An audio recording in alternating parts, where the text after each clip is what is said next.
बिस्मिल्लाहिर्रहमानिर्रहीम अस्सलाम वालेकुम and welcome to regular classes and welcome to world of education as well. तो आज की इस पूरी क्लास के अंदर हम लोगों ने इंशाल्लाह CS 201 की फ़ाइनल टर्म प्रिपरेशन करनी है और मैं कोशिश ये करूँगा कि मैं आपको ईच एंड एवरी कॉन्सेप्ट इस वीडियो के अंदर बताऊँ ताकि हमारे मैक्सिमम कॉन्सेप्ट जो है वो कवर हो सकें। तो पहला क्वेश्चन देखते हैं, whenever we allocate any memory, जब भी हम एलोकेट करेंगे अपनी किसी भी मेमोरी को from the dash. Okay, this is a very important question. अगर आपने अपनी मेमोरी को एलोकेट करना है, अगर आपने अपनी मेमोरी को गेट करना है तो आप कहाँ से करेंगे? हीप से करेंगे। हीप किसे कहते हैं जी? उर्दू के अंदर इसका मतलब होता है मेमोरी का ढेर लगा होना। यानी कि हम ये कहते हैं कि एक जगह मेमोरी का कहीं ढेर लगा हुआ है, इसका मतलब ये है कि देयर इज़ अ हीप। यानी हीप का मतलब उर्दू में ढेर लगा होना। हमारे कंप्यूटर के अंदर मेमोरी का कहीं ढेर लगा होता है और हम उसको कंप्यूटर की जुबान में हीप कहते हैं। वो ये कहता है कि व्हेन एवर वी एलोकेट, जब आप एलोकेट करेंगे मेमोरी को तो आप कहाँ से करेंगे जी? हीप से करेंगे। Then starting position of the block of the memory allocated, उसके बाद आप क्या करोगे? आप अपनी मेमोरी के ब्लॉक को स्टार्ट करोगे। ये बात याद रखना कि मेमोरी लेनी कैसे है और मेमोरी वापस कैसे करनी है, ये दो पेपर में आपके मस्ट क्वेश्चन आते होते हैं। तो मेमोरी लेते कैसे हैं जनाब? By using a new operator, यानी by using a new keyword. New keyword है आपका C++ की जुबान में, ठीक है। C++ के अंदर हम न्यू का कीवर्ड लिखते हैं और हम कहते हैं जी हमें मेमोरी को एलोकेट कर दो, मेमोरी को दे दो। ये भी बात आप लोगों ने याद रखनी है कि हमारी जो मेमोरी होती है ना वो इस तरह सेल्स की फॉर्म में डिस्ट्रीब्यूट हुई होती है। ये जो आपको डब्बे नजर आ रहे हैं, this is called the cell. Let me change the colour for the better understanding. तो ये देखें, ये आपका मेमोरी का फर्स्ट सेल है, this is the second cell, this is the third cell, ठीक है। तो आपकी मेमोरी इस तरह सेल्स की फॉर्म में डिवाइड हुई होती है और हम न्यू की मदद से, ऑपरेटर की मदद से हम कहते हैं जब मेमोरी को गेट करते हैं। और मेमोरी को डिलीट किस तरह किया जाता है? डिलीट का मतलब ये नहीं है कि उसको डिलीट करना, डिलीट का मतलब है कि अगर हम हीप से ले रहे हैं तो हीप को वापस करना भी जिम्मेदारी है हमारे प्रोग्रामर की। तो उसको हम वापस करते हैं बाय यूजिंग अ डिलीट कीवर्ड। ये 3 MCQs आपने याद रखने हैं, स्पेशली प्रैक्टिकल के स्टूडेंट्स के लिए भी ये आपके बहुत इंपॉर्टेंट MCQs हैं, आपके लैब क्विज़ेस में मोस्ट रिपीटेड MCQs हैं। तो जब भी आप एलोकेट करते हैं अपनी मेमोरी को फ्रॉम द हीप, देन किस तरह ली जाती है? न्यू कीवर्ड से, और वापस किस तरह की जाती है? डिलीट कीवर्ड से, बट इन C++ लैंग्वेज, ठीक है। तो ये आपने याद रखना है। और वो क्या करता है, जब आप ले लेते हैं देन वो स्टार्ट करता है आपकी मेमोरी को ब्लॉक्स की फॉर्म में डिवाइड करता है and each block has a unique address. और हर ब्लॉक का हमने एक यूनिक एड्रेस जो है वो असाइन किया होता है। So basically heap is a right one answer. Next question के ऊपर मूव करें। Which one is the correct syntax for defining N identifier PI with pre processor directive? यहाँ पे बहुत इंपॉर्टेंट समझना जरूरी है कि प्री प्रोसेसर डायरेक्टिव क्या होता है, ठीक है जी। हम प्री प्रोसेसर डायरेक्टिव को पहले अंडरस्टैंड करते हैं। What is the pre processor? आपको नाम से पता लग रहा है, हम जरा चीजों को टुकड़ों की फॉर्म में डिवाइड कर लेते हैं, पार्ट्स की फॉर्म में डिवाइड कर लेते हैं for the better understanding. Now the question is what is the preprocessor? हम कहते हैं जी pre is a itself word and processor is a separate word। तो देखें, प्री का मतलब होता है पहले और प्रोसेसर का वर्ड निकला है प्रोसेसिंग से। वो ये कहता है, ये जो PI है ये पाई है। मैथ्स के अंदर हम पाई को इस तरह से शो करते हैं, ठीक है जी। हम ये कहने लगे हैं कि आपने करेक्ट सिंटैक्स बताना है जिसमें यूजर प्री प्रोसेसर डायरेक्टिव के साथ अपने पाई को आइडेंटिफाई करेगा। PI pi is a math terminology जिसकी वैल्यू है 3.14। हम इसको स्टैंडर्ड लिखते हैं 3.14, but there is a too much long value और हमें बार बार लिखने की इतनी लंबी वैल्यू जरूरत नहीं पड़ती। अब यहाँ पे हम कहते हैं प्री प्रोसेसर, यानी पहले से ही आपकी चीजें प्रोसेस हुई हुई हैं। मैं आपको जरा बेसिक सा स्केलेटन समझाना चाह रहा हूँ आपके पेपर के सब्जेक्टिव पार्ट से भी। मैं आपको स्टार्टिंग में ही आगाह कर दूं, दिस इज पार्ट 1। इस पार्ट के अंदर हम MCQs करेंगे एंड नेक्स्ट इंशाल्लाह एक और पार्ट आएगा विच इज पार्ट 2। उसके अंदर आपको each and everything about subjective detail guidelines मिल जाएंगी। So let's start and let's go the Dev C++ screen. Dev C++ के ऊपर हमारे पास जो बेसिक स्केलेटन है हम जरा उसको समझने की कोशिश करते हैं। सबसे पहले आप अपनी हेडर फाइल को ऐड करते हैं। हेडर फाइल क्या होती है जी? हम इसे क्यों हेडर फाइल कहते हैं? This is the important question. ये देखिए, IO स्ट्रीम, हम इसको आइंदा यानी कल की क्लास में, आइंदा आने वाली वीडियो में इंशाल्लाह ताला इसको समझेंगे, but this is the main header file. ये जो आपको हैशटैग नजर आ रहा है ना, this is the sharp sign, इसको आप शार्प कहते हैं। इंक्लूड इज अ कीवर्ड जिसमें हम कह रहे हैं कि इस फाइल के अंदर, ये एक इटसेल्फ फाइल है। अगर मैं आपको ये फाइल दिखाऊं ना तो आप यहाँ पे इस फाइल को देखें तो ये देखें, ये IO स्ट्रीम की फाइल है जिसके अंदर ये काफी सारा कोड लिखा हुआ है। ये तो कमेंट्स है, बट आप नीचे जाएंगे तो there is a too much files जो कि इसके अंदर ऐड है। ये देखें, तो ये सारे का सारा काम आपका इस फाइल की मदद से हमने क्या किया, इंक्लूड कर लिया, शामिल कर लिया मैंने जो भी अपना प्रोग्राम लिखना है उसके अंदर। अब जो प्री प्रोसेसर डायरेक्टिव्स होती हैं, प्री प्रोसेसर डायरेक्टिव्स का मतलब यहां पे ये है कि ये पहले से ही आपके कुछ डिफाइन है प्रोसीजर्स। तो उसके अंदर सबसे पहले हम लिखेंगे हैशटैग यानी शार्प का sign, this is the preprocessor directive sign, ठीक है जी। उसके आगे आप लिखेंगे डिफाइन, क्योंकि हमने वैल्यू डिफाइन करनी है, तो इस डिफाइन का मतलब क्या होगा कि मैं वैल्यूज को डिफाइन करने जा रहा हूं, तो वो आपका डिफाइनिंग के केस में आ जाएगा। हैशटैग डिफाइन, और डिफाइन मुझे क्या करना है, उसने कहा था पी आई यानी पाई, तो मुझे यहाँ पे पी आई अपना फंक्शन लिखना है और आगे उसकी वैल्यू एक असाइन कर देनी है। तो अगर आप बाकी ऑप्शंस देखें, चूंकि हम बारी बारी सारे ऑप्शंस रिव्यू करेंगे, अनडेफ का मतलब होता है मैं डिफाइन नहीं कर रहा, ये यहीं से गलत हो गया।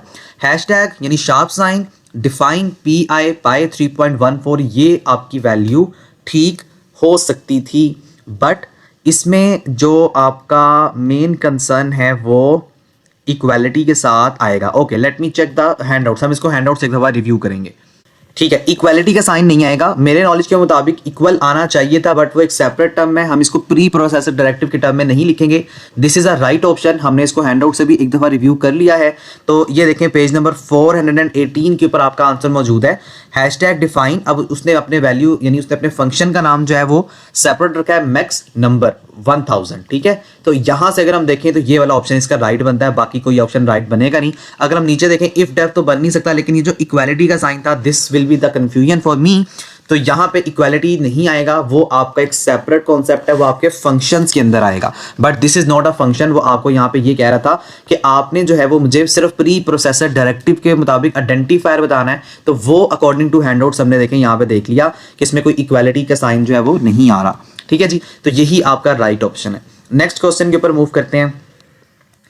There is a pointer variable named PTR of type float, then address of which type of variable the pointer will store in it। okay, सबसे पहले हम ये समझते हैं कि ptr क्या चीज है। this is the very important question। देखें ptr is the shortest form of pointers। ptr किसे कहते हैं हम, pointers को कहते हैं। अब पॉइंटर्स क्या होते हैं, जहां पे हमने आइडेंटिफाई करना है कि पॉइंटर्स आएंगे, वहां पे आप लोग समझ जाएं कि स्टार होगा। जैसे आप फर्ज करें, होते पॉइंटर्स क्या है, पॉइंटर्स खास किस्म के वेरिएबल्स होते हैं जो कि किसी दूसरे वेरिएबल का एड्रेस स्टोर कर लेते हैं, ठीक है। फर्ज करें अगर मुझे एक वेरिएबल डिक्लेयर करना है तो वो मैं कैसे करूंगा, दिस इज इंपॉर्टेंट क्वेश्चन। ये देखें, मुझे सबसे पहले अपनी डेटा टाइप लिखनी है। ये जो डेटा टाइप है ये बताती है कि मेरा डेटा किस कैटेगरी का है, किस टाइप का है, ठीक है। अब हमारे पास मुख्तलिफ डेटा टाइप्स हैं, इंट है, फ्लोट है, चार है, डबल है, these are all the data type. Short एक डेटा टाइप है हमारे पास, ये सब डेटा टाइप्स हैं जो कि आपको ये बताती हैं कि आपका डेटा किस कैटेगरी का होगा, किस टाइप का होगा। हमने ये समझना है कि integer is a data type, but वो आपको ये बता रहा है कि हम एक वेरिएबल डिक्लेयर करना चाह रहे हैं, तो आपने अपनी डेटा टाइप लिखनी है और वेरिएबल का कोई भी नाम लिख दें। फर्ज करें मैंने साकिब लिख दिया, तो Saqib is my name, but Saqib is also the variable with data type integer, ठीक है। इसका मतलब यह है कि साकिब वेरिएबल के अंदर जो डेटा स्टोर होगा वो इंटीजर टाइप का होगा, तो ये मैंने अपना एक वेरिएबल डिक्लेयर कर दिया, ठीक है। इसी तरह मैं और वेरिएबल्स भी डिक्लेयर कर सकता हूं, लाइक इंट वर्ल्ड। अब मैं इसमें स्पेसेस नहीं दे सकता, ऑफ एजुकेशन, तो मैंने अपने चैनल के नेम को यहाँ पे एक वेरिएबल का नेम बना दिया। इसी तरह XYZ हम कासिम दे सकते हैं। इसी तरह आप वैसे जो अमूमन चलते हैं that is called A, but with space A। ये देखें, ये आपका वेरिएबल है, ठीक है, इंट A। अब ये बताता है कि A is a variable name with data type integer. ये याद रखिएगा, ये आपके सब्जेक्टिव पार्ट में बहुत काम आएगा इंशाल्लाह, क्योंकि पेपर में आपके 3 क्वेश्चंस आते हैं सब्जेक्टिव पार्ट में, जो हम आगे जाके समझेंगे नेक्स्ट वीडियो में या नेक्स्ट अगली क्लास के अंदर। बट एट दैट टाइम हमने वेरिएबल्स को डिक्लेयर करना है लाइक दिस। अब पॉइंटर वेरिएबल को आप कैसे डिक्लेयर करोगे, पॉइंटर वेरिएबल को आप इस तरह डिक्लेयर करोगे, इंटीजर और सिंपल A। लेकिन फर्क इसमें कहां पे आएगा, आप A के पीछे एक स्टार लगा देंगे। जहां पे ये स्टार लगा होगा ना, वहां पे आपने समझ जाना है कि वो आपका पॉइंटर वेरिएबल है, और अगर ये स्टार आपका नहीं है तो ये आपका फिर सिंपल वेरिएबल है। ये आप लोगों ने याद रखना है। This is main difference between the pointers variables and the simple variable.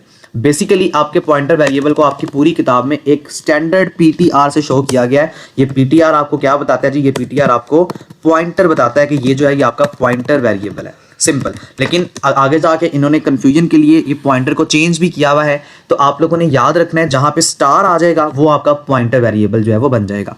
इसकी जो डिफॉल्ट डेटा टाइप है वो इंटीजर ही होती है, क्योंकि इसने मेमोरी का एड्रेस स्टोर करना होता है, और मेमोरी का जितना भी एड्रेस है आपका वो इंटीजर फॉर्म के अंदर स्टोर होता है। यहां पे देखें वो आपसे पूछा है कि पॉइंटर वेरिएबल जिसका नाम ptr है, फ्लोट टाइप के साथ पड़ा हुआ है, तो उसका जो एड्रेस है वो कौन सी वेरिएबल टाइप में स्टोर होगा? Answer is integer variable type के अंदर जो है वो स्टोर होगा। क्यों? क्योंकि आपकी जो मेमोरी का एड्रेस यानी जो आपके वेरिएबल का एड्रेस है उसके अंदर हमने ओके लेट मी रिव्यू। अब यहाँ पे देखें वो ये भी कह सकता है इसके अंदर कि अगर आपकी पॉइंटर वेरिएबल का नाम जो है वो फ्लोट के साथ पड़ा हुआ है तो type of variable the PTI will store in it, pointer उसके अंदर कौन सा स्टोर होगा? अच्छा, इसका आंसर जो है ना वो फ्लोट भी हो सकता है, क्योंकि बल्कि फ्लोट हो नहीं सकता, इसका आंसर फ्लोट ही होगा। क्योंकि देखिए वो ये कह रहा है कि there is a pointer variable named PTR with type of float. अगर वो फ्लोट है, यहाँ पे देखो अगर मेरे पास फ्लोट आएगा तो ये इंटीजर नहीं है, यहाँ पे फ्लोट ही आपने लगाना है, ये इंटीजर नहीं होगा, ये आपका फ्लोट होगा। चूंकि आपके पास अगर यहाँ पे डेटा टाइप पड़ी हुई है विद इंटीजर तो ये इंटीजर होगा। अगर वो आपको कह रहा है कि फ्लोट होगा, ये देखिए उसने खुद ही बता दिया कि फ्लोट के साथ पड़ा हुआ है, तो आपकी डेटा टाइप भी पॉइंटर की फ्लोट ही होगी। हम इसको फ्लोट ही मानेंगे, इसको इंटीजर हम नहीं कहेंगे, ठीक है? इसको आपने याद रखना है। अगर यहाँ पे आपकी डेटा टाइप इंटीजर होगी देन आप इंट कहेंगे, अदरवाइज आप इसको फ्लोट ही कहेंगे। नेक्स्ट क्वेश्चन के ऊपर मूव करते हैं। Correct syntax of function prototype. अच्छा, हम इसको साथ साथ मजीद अपने उस पर भी रिव्यू करेंगे, हम इसके क्वेश्चंस या इसके सॉल्व के ऊपर नहीं रहेंगे। करेक्ट सिंटैक्स जो है फंक्शन प्रोटोटाइप का फॉर ओवरलोडिंग न्यू ऑपरेटर, हमने जो है सिंटैक्स बताना है जिसमें हम ओवरलोड करेंगे न्यू ऑपरेटर को, वो कौन कौन सा होगा? हम पहला ऑप्शन देखते हैं, वॉइड स्टैटिक न्यू ऑपरेटर। देखो ये आपका जो न्यू ऑपरेटर है ना, न्यू इज अ कीवर्ड जिसकी मदद से हम मेमोरी को गेट करते हैं, मेमोरी को लेते हैं। तो कभी भी आपका ये जो है ना उसके साथ स्टैटिक के साथ यानी न्यू के साथ नहीं आ सकता। सो this is not a right one option, क्योंकि न्यू इज अ कीवर्ड जिसके अंदर आप उसको ओवरलोड कर रहे हैं, बट उसको आप पॉइंटर के तौर पे कभी भी डिक्लेयर नहीं कर सकते। तो ये आपका जो न्यू है ना, ये आपका वॉइड फंक्शन बनाया हुआ है इसने। सो this is not a right one option. Void static new, यहाँ पे भी वही मसला आ गया कि ये आपका कभी भी एज अ नेम डिक्लेयर नहीं हो सकता, क्योंकि ये एक कीवर्ड है और कीवर्ड को कभी भी आप जो है वो फंक्शन के तौर पे नहीं कर सकते हैं। देन ऑपरेटर, ये गलत है क्योंकि फंक्शन कह रहा है और जहां पे आपका वर्ड वॉइड आएगा ना वही आपका फंक्शन होगा, ठीक है? अब पहले दो में वॉइड था लेकिन उसने स्टैटिक न्यू लगा दिया। न्यू इज अ कीवर्ड और कीवर्ड को कभी भी आप एज अ वेरिएबल नेम इस्तेमाल नहीं कर सकते हैं। चौथा ऑप्शन देखें, void static operator new size, ये आपका ऑप्शन ठीक है क्योंकि यहाँ पे ऑपरेटर का मतलब है कोई भी साइन हो सकता है या ऑपरेटर को ही आप लिख सकते हैं। So this one is a right one. Operator आपका कोई कीवर्ड नहीं है। इसको चेक करने का तरीका बड़ा सिंपल सा है, आप यहाँ पे ऑपरेटर लिखें OPERATOR, ये देखें, ठीक है? तो यहाँ पे ऑपरेटर लिखने के बाद सिंपल कंट्रोल क्लिक करें तो अगर ये कीवर्ड होगा तो ये आपको कुछ ना कुछ फंक्शनैलिटी रिटर्न करेगा, बट एट दैट टाइम मेरे पास कोई फंक्शनैलिटी नहीं आ रही, so that means this is not a keyword. उसके आगे नेक्स्ट क्वेश्चन देखते हैं हम। तो when the compiler overload the assignment operator, याद रहे कि इक्वल का जो साइन होता है this is the assignment operator और ये जो डबल इक्वल का साइन होता है this is the equality operator.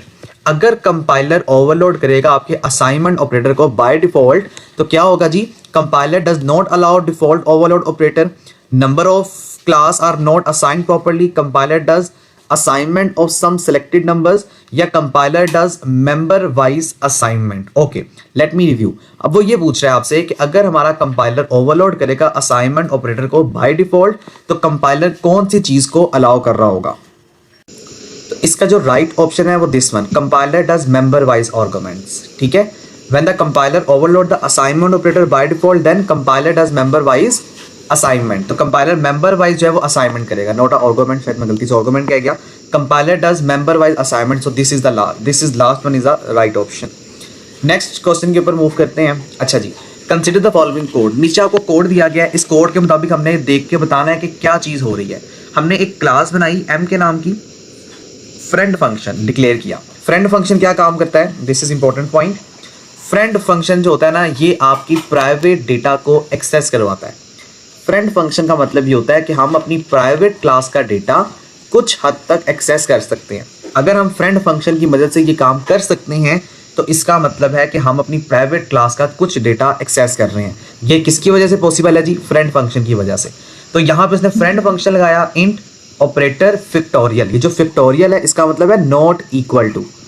तो अगर नॉट इक्वल टू है इसके यानी कांस्टेंट एम एंड के, एंड हम कहते हैं एम्परसेंड साइन को, आगे आपकी मुख्तलिफ लाइंस चल रही हैं। तो इसके अंदर क्या काम हो रहा है, इसके अंदर हम फ्रेंड फंक्शन के साथ छेड़ रहे हैं, यानी हम फ्रेंड फंक्शन के साथ खेल रहे हैं। तो friend function is the right one, क्योंकि इस पूरे कोड के सेगमेंट के अंदर हमें फ्रेंड फंक्शन ही बेसिक नजर आ रहा है। मेंबर फंक्शन नहीं है, नॉन मेंबर फंक्शन नहीं है, बाइनरी ऑपरेटर भी नहीं है। बाइनरी ऑपरेटर्स बेसिकली प्लस को हम कहते हैं, माइनस डिवीजन मल्टीप्लाई को। तो हम इसके साथ कोई ऑपरेटर के साथ अभी यहाँ पे कुछ भी नहीं लिख रहे, ना हम काम कर रहे हैं। तो friend function is the right one option. तो यहाँ पे हम जो काम कर रहे हैं वो फ्रेंड फंक्शन के साथ कर रहे हैं। ठीक है जी, नेक्स्ट क्वेश्चन के ऊपर मूव करते हैं। नेक्स्ट क्वेश्चन देखें, loop is also called dash structure. Loop जो है वो क्या कहलाता है, तो लूप बेसिकली आपका रेपिटेशन, रिपीट करना। लूप के अंदर हम क्या करते हैं जी, अपने काम को रिपीट करते हैं। कैसे, हमारे पास 3 बेसिक लूप्स हैं। कौन कौन सी, while loop, then do while loop, और तीसरी सबसे ज्यादा यूज होने वाली फॉर लूप। ये तीनों के नाम याद रखिएगा, प्रैक्टिकल में आता होता है CS 201P के बच्चों के लिए। Loop is also called, loop क्या करती है, रिपीट करती है जब तक उसकी कंडीशन ट्रू होती रहती है। तो लूप इज अ रेपिटिशियस स्ट्रक्चर। ठीक है, तो repetition is a right one. Decision making जो स्टेटमेंट्स होती है ना, वो इफ एल्स की होती है, लूप्स की नहीं होती। सिक्वेंशनल सर्किट्स नहीं होता, हायरार्किकल सर्किट भी नहीं होता। तो यहाँ पे रेपिटिशन इसका राइट ऑप्शन रहेगा। नेक्स्ट क्वेश्चन देखते हैं, When a multi-dimensional array is accessed, each array index is। अच्छा जी, सबसे पहले आप समझते हैं मल्टी डायमेंशनल अरे क्या होती है। 2 डायमेंशन अरे is also called multi dimension अरे। इसको आपने याद रखना है। जो 2 डायमेंशन अरे होती है ना, अब 2 डायमेंशन अरे से मतलब होता है कि हमारा डेटा नंबर ऑफ रोज और नंबर ऑफ कॉलम्स की फॉर्म में स्टोर हो रहा है। रो हम कहते हैं हॉरिजेंटल लाइन को, और कॉलम हम कहते हैं वर्टिकल लाइन को। यानी अगर आपका टेबल की फॉर्म में डेटा स्टोर हो रहा है, उसे हम कहते हैं जी 2 डायमेंशनल अरे। और 2 डायमेंशनल अरे का दूसरा नाम मल्टी डायमेंशनल अरे है।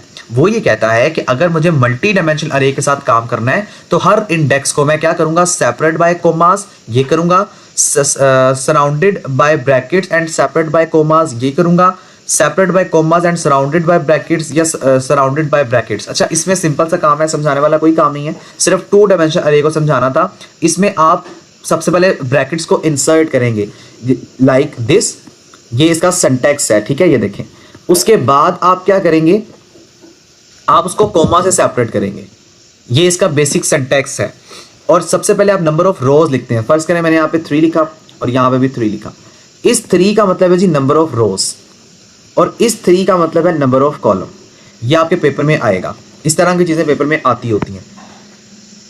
मल्टी डायमेंशनल अरे के अंदर आप पहले ब्रैकेट्स इंसर्ट करेंगे, ये इसने ठीक लगाया हुआ है, देन आप कॉमास के जरिए उसको सेपरेट करेंगे। ये इसका बेसिक सिंटैक्स है, पहले आपका रो यानी आपकी रो आएगी, देन आपका कॉलम आ जाएगा। So this one is the right option. Next question देखते हैं, विच of the given operator is not a valid compound assignment operator. Compound assignment operators कौन से होते हैं, ये वो ऑपरेटर्स होते हैं जिनकी कुछ वैल्यू है और जिसको आप ओवरलोड कर सकते हैं। मैं आपको हैंडआउट्स में जाके दिखाता हूँ, चूंकि ये बहुत सारे हैं पेपर में, यहाँ से 2 या 3 क्वेश्चन मस्ट आते होते हैं। हम चूंकि इस पर डिपेंडेंट नहीं रहना चाहते पूरे एक लाइव पेपर के ऊपर, वी वांट कि हम मैक्सिमम कॉन्सेप्ट कवर करें। So let's go to the handouts. अच्छा जी, ये देखें, ये आपके कंपाउंड असाइनमेंट हैं, ये मल्टीपल टाइम्स पे हमने यूज की हूँ मैं। ये आपका 23, 24 लेक्चर में भी हमने इसका जिक्र पढ़ा हुआ है। 22 लेक्चर आपका अमूमन ये है जहाँ पे हमने इसको दोबारा रिपीट किया था, क्योंकि वो 1 से लेकर 21 तक आपकी रिवीजन है। तो ये बहुत इंपॉर्टेंट है कंपाउंड असाइनमेंट। ये आपका 22 एक्चुअल लेक्चर है जहाँ से पेपर में पूछा जाता है। अब चूंकि आपका सिलेबस 19 से लेकर 45 तक है, तो आप लोगों ने कोशिश करनी कि 22 को अच्छे तरीके से स्टडी करें। Plus equal, minus equal, multiply y equal, division equal and percentage equal. ये जो परसेंटेज है ना, इसको हम कहते हैं जी मोड का साइन। और मोड कैसे लेते हैं वो हम आगे जाकर भी डिस्कस करते हैं। These operators are the compound assignment operators. अगर आप वापस अपनी उस स्क्रीन पे जाएं तो देखें, यहाँ पे वो क्या कह रहा है, which of the given operator is not a valid compound operator. तो वैलिड कंपाउंड ऑपरेटर देखिए, मल्टीप्लाई इक्वल तो होता है, ये वैलिड है। आपने बताना is not a valid, greater than equal to greater than, हाँ यही हो सकता है। और एम्परसेंड इक्वल टू, ये भी आपका जो है वो एंड के साथ यानी रेफरेंस के साथ आ गया, तो ये भी आपका कंपाउंड ऑपरेटर होगा exactly. But this is a right one, ये आपका कंपाउंड ऑपरेटर नहीं होगा। अब ये कंपाउंड ऑपरेटर हम सोल्व कैसे करते हैं, तो ये बड़ा इंपॉर्टेंट कॉन्सेप्ट है। ये आपके पेपर में लाजमन तौर पे आते होते हैं, तो हम जरा इसको देखते हैं, साथ साथ सॉल्व कर लेते हैं। ये देखें जनाब x equal to x plus 4, ये जिनका प्रैक्टिकल का पेपर है उसके लिए बहुत इंपॉर्टेंट है। थ्योरेटिकल के लिए आपका ना ये 22 लेक्चर है और वहां से समटाइम्स आपका लॉन्ग क्वेश्चन भी आ जाता होता है यहाँ से। तो मेक श्योर जी इसको आपने अच्छे तरीके से अंडरस्टैंड करना है।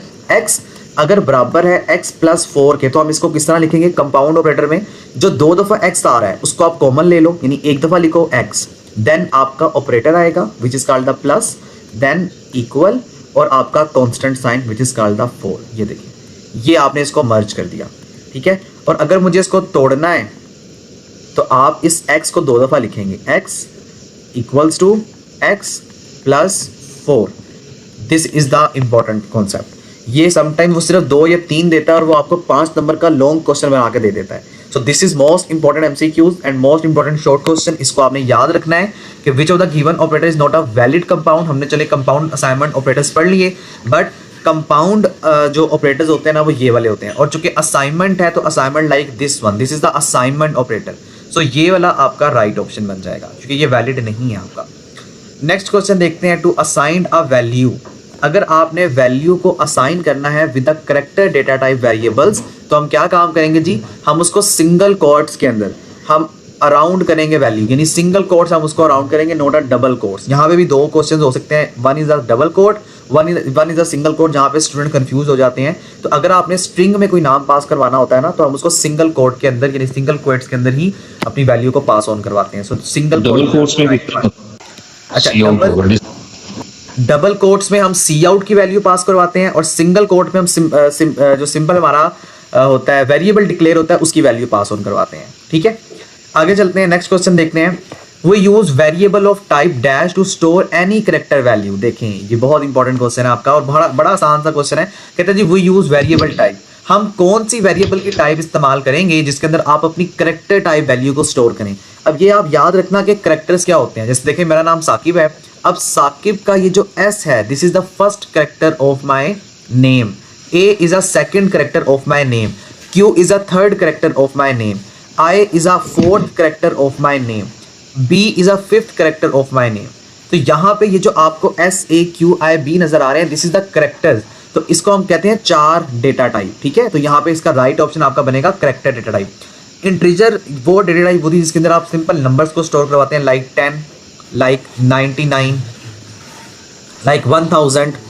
डबल डेटा टाइप आपकी वो होती है जिसके अंदर आपके जो लॉन्ग फ्लोट वैल्यूज है ना वो हम लोग डिक्लेयर करते हैं, यानी 39.123। और फ्लोट डेटा टाइप वो होती है जो कि शॉर्ट वैल्यू होती है, like 4.9। So this is the difference between the double and float. तो ये आपके पास सारी डेटा टाइप्स हैं जिनकी डेफिनेशन है। नेक्स्ट क्वेश्चन देखें, which of the following data types will be assumed if no data type is specified with constant. अगर आपकी डेटा टाइप कोई भी स्पेसिफाई नहीं की हुई तो आपकी जो बाय डिफॉल्ट डेटा टाइप होती है ना कांस्टेंट के साथ वो इंटीजर मानी जाती है, INT इंट, राइट। सो इसका जो राइट ऑप्शन होगा वो इंटीजर होगा जिसके अंदर बाय डिफॉल्ट डेटा टाइप हमारी स्पेसिफाई होती है। So integer is a right one. Next question देखते हैं।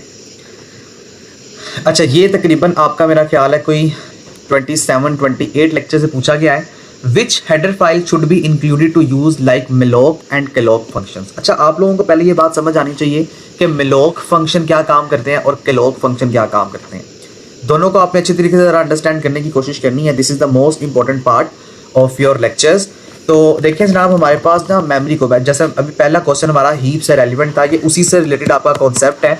अगर मुझे मेमोरी को लेना है तो मुझे क्या करना पड़ेगा, न्यू एक कीवर्ड है वो लिखना पड़ेगा, बट किसके अंदर लिखना पड़ेगा, C++ के अंदर लिखना पड़ेगा। और अगर मेमोरी को फ्री करना है तो मैं डिलीट का कीवर्ड लिखूंगा। अच्छा देखें यहाँ पे न्यू का जो n है ना वो छोटा आएगा, दिस इज केस सेंसिटिव, ये आपने याद रखना है। डिलीट भी लिखूंगा लेकिन किसके अंदर जनाब, C++ के अंदर। लेकिन C लैंग्वेज के अंदर ना हमारे पास ये काम नहीं करता। C लैंग्वेज के अंदर हम लोग जो हैं malloc फंक्शन या calloc फंक्शन इसकी मदद से मेमोरी को गेट करते हैं। जैसे आप देखें malloc, इसको अगर आप तोड़ लें तो इसका क्या मतलब है या क्या मकसद है, M फॉर मेमोरी और ALLOC इसका मतलब है एलोकेट करना, यानी आप अपनी मेमोरी को एलोकेट कर रहे हैं, बट किस लैंग्वेज के अंदर, इन C लैंग्वेज के अंदर। इसी तरह आपके पास calloc है, ठीक है। तो malloc का मतलब है मेमोरी को लेना तरीके का चेंज है सी लैंग्वेज के अंदर, but C plus plus is a up version. इसका मतलब या इसका मकसद है कि हम मेमोरी को गेट करेंगे by using a new operator, यानी by using a new keyword. किसके अंदर जी? सी प्लस प्लस के अंदर। सो ये आपके प्रैक्टिकल के पर्सपेक्टिव से भी मोस्ट रिपीटेड क्वेश्चन है और आपके थ्योरेटिकल के पर्सपेक्टिव से भी मोस्ट इंपॉर्टेंट क्वेश्चन है कि मेलोक और केलोक क्या काम करते हैं, कि ये काम करते हैं कि मेमोरी को गेट करते हैं। इसी तरह से हम मेमोरी को डिलीट करने के लिए सी प्लस प्लस के अंदर, यानी वापस करने के लिए डिलीट का कीवर्ड इस्तेमाल करते हैं, और जो सी लैंग्वेज है उसके अंदर हम फ्री का वर्ड इस्तेमाल करते हैं। इसको सी प्लस प्लस के अंदर हम इसको हीप कहते हैं और सी लैंग्वेज के अंदर हम इसको फ्री स्टोर कहते हैं। दोनों बातें आप लोगों ने याद रखनी है, काफ़ी ज़्यादा बातें हैं जो कि इंपॉर्टेंट हैं, लेकिन this is the most important concept. आप सी प्लस प्लस के अंदर इसको हीप कहते हैं, यानी मेमोरी का कहीं ढेर लगा हुआ है, और सी लैंग्वेज के अंदर आप इसको फ्री स्टोर कहते हैं। मेमोरी को गेट करने के लिए, मेमोरी को लेने के लिए आप न्यू ऑपरेटर का इस्तेमाल करते हैं, और यहाँ पे आप मेलोक फंक्शन का इस्तेमाल करते हैं। और अगर आपने मेमोरी को दोबारा लेना है तो उसके लिए आप री अलोक का फंक्शन भी इस्तेमाल कर रहे हैं, यानी री एलोकेट करना अपनी मेमोरी को। और अगर मेमोरी को डिलीट करना है, वापस करना है, तो उसके लिए हम डिलीट का कीवर्ड इस्तेमाल करते हैं और इसमें हम फ्री का कीवर्ड इस्तेमाल करते हैं। सो this is the most important concept. और सी लैंग्वेज के अंदर हम इसके लिए एक हेडर फाइल ऐड करते हैं, जो कि आपसे पूछ रहा है कि कौन सी हेडर फाइल ऐड होती है, तो वो आपके पास होती है जनाब stdlib, यानी standard library dot H. Memory dot H कोई हेडर फाइल नहीं होती। आईओ स्ट्रीम आपकी सी आउट और सी इन के लिए हम इस्तेमाल कर रहे होते हैं, और कोनियो डॉट एच भी आपकी कंसोल इनपुट आउटपुट के लिए इस्तेमाल की जा रही होती है। ठीक है, तो हेडर फाइल जो हमने मेमोरी के लिए इस्तेमाल करनी तो वो स्टैंडर्ड लाइब्रेरी डॉट एच इस्तेमाल होती है सिर्फ सी लैंग्वेज में। सी प्लस प्लस में हमें ये हेडर फाइल लिखने की ज़रूरत नहीं पड़ती है। उसके आगे जनाब ये आपका मोड है, जो मैंने आपको थोड़ी देर पहले कहा था कि हम परसेंटेज हम मोड को कहते हैं। ये भी आपका 22 लेक्चर ही है, यहाँ से आया हुआ है। अगर x की वैल्यू 7 है तो आपने x परसेंटेज इक्वल टू 2 इसको एवेल्यूएट करना है। इसकी क्या वैल्यू होगी? अच्छा, इसने सॉल्व नहीं किया, हम इसको यहीं पे सॉल्व करेंगे। देखिए x की वैल्यू 7 है तो आप 7 लेंगे, यानी इसका मतलब क्या है? x equals to x percentage 2, ये इसका मतलब है। देखिए हमें इसको तोड़ना है। हम इसे कैसे तोड़ेंगे? हम इसको इस तरीके से तोड़ेंगे जैसे मैंने भी आपको पीछे कंपाउंड जो स्टेटमेंट्स या कंपाउंड ऑपरेटर समझाया था, ये वही है। जो आपका x आ रहा है उसको आप लिखेंगे, देन इक्वालिटी का साइन लिखेंगे, देन x परसेंटेज 2। इस परसेंटेज का मतलब होता है जनाब मोड। मोड हम किसको कहते हैं? मोड हम कहते हैं डिवीजन करना। यहाँ पे देखो इसका मतलब क्या होगा? 7 सॉरी इसका मतलब होगा x इक्वल टू 7 मोड 2, ये इसका बेसिक सा मतलब है। अब देखो आपने क्या करना है, आपने 7 को अंदर रखना है और 2 को बाहर रखना है। 2 3s are 6, 7 में से 6 के तो आंसर आ गया आपका 1।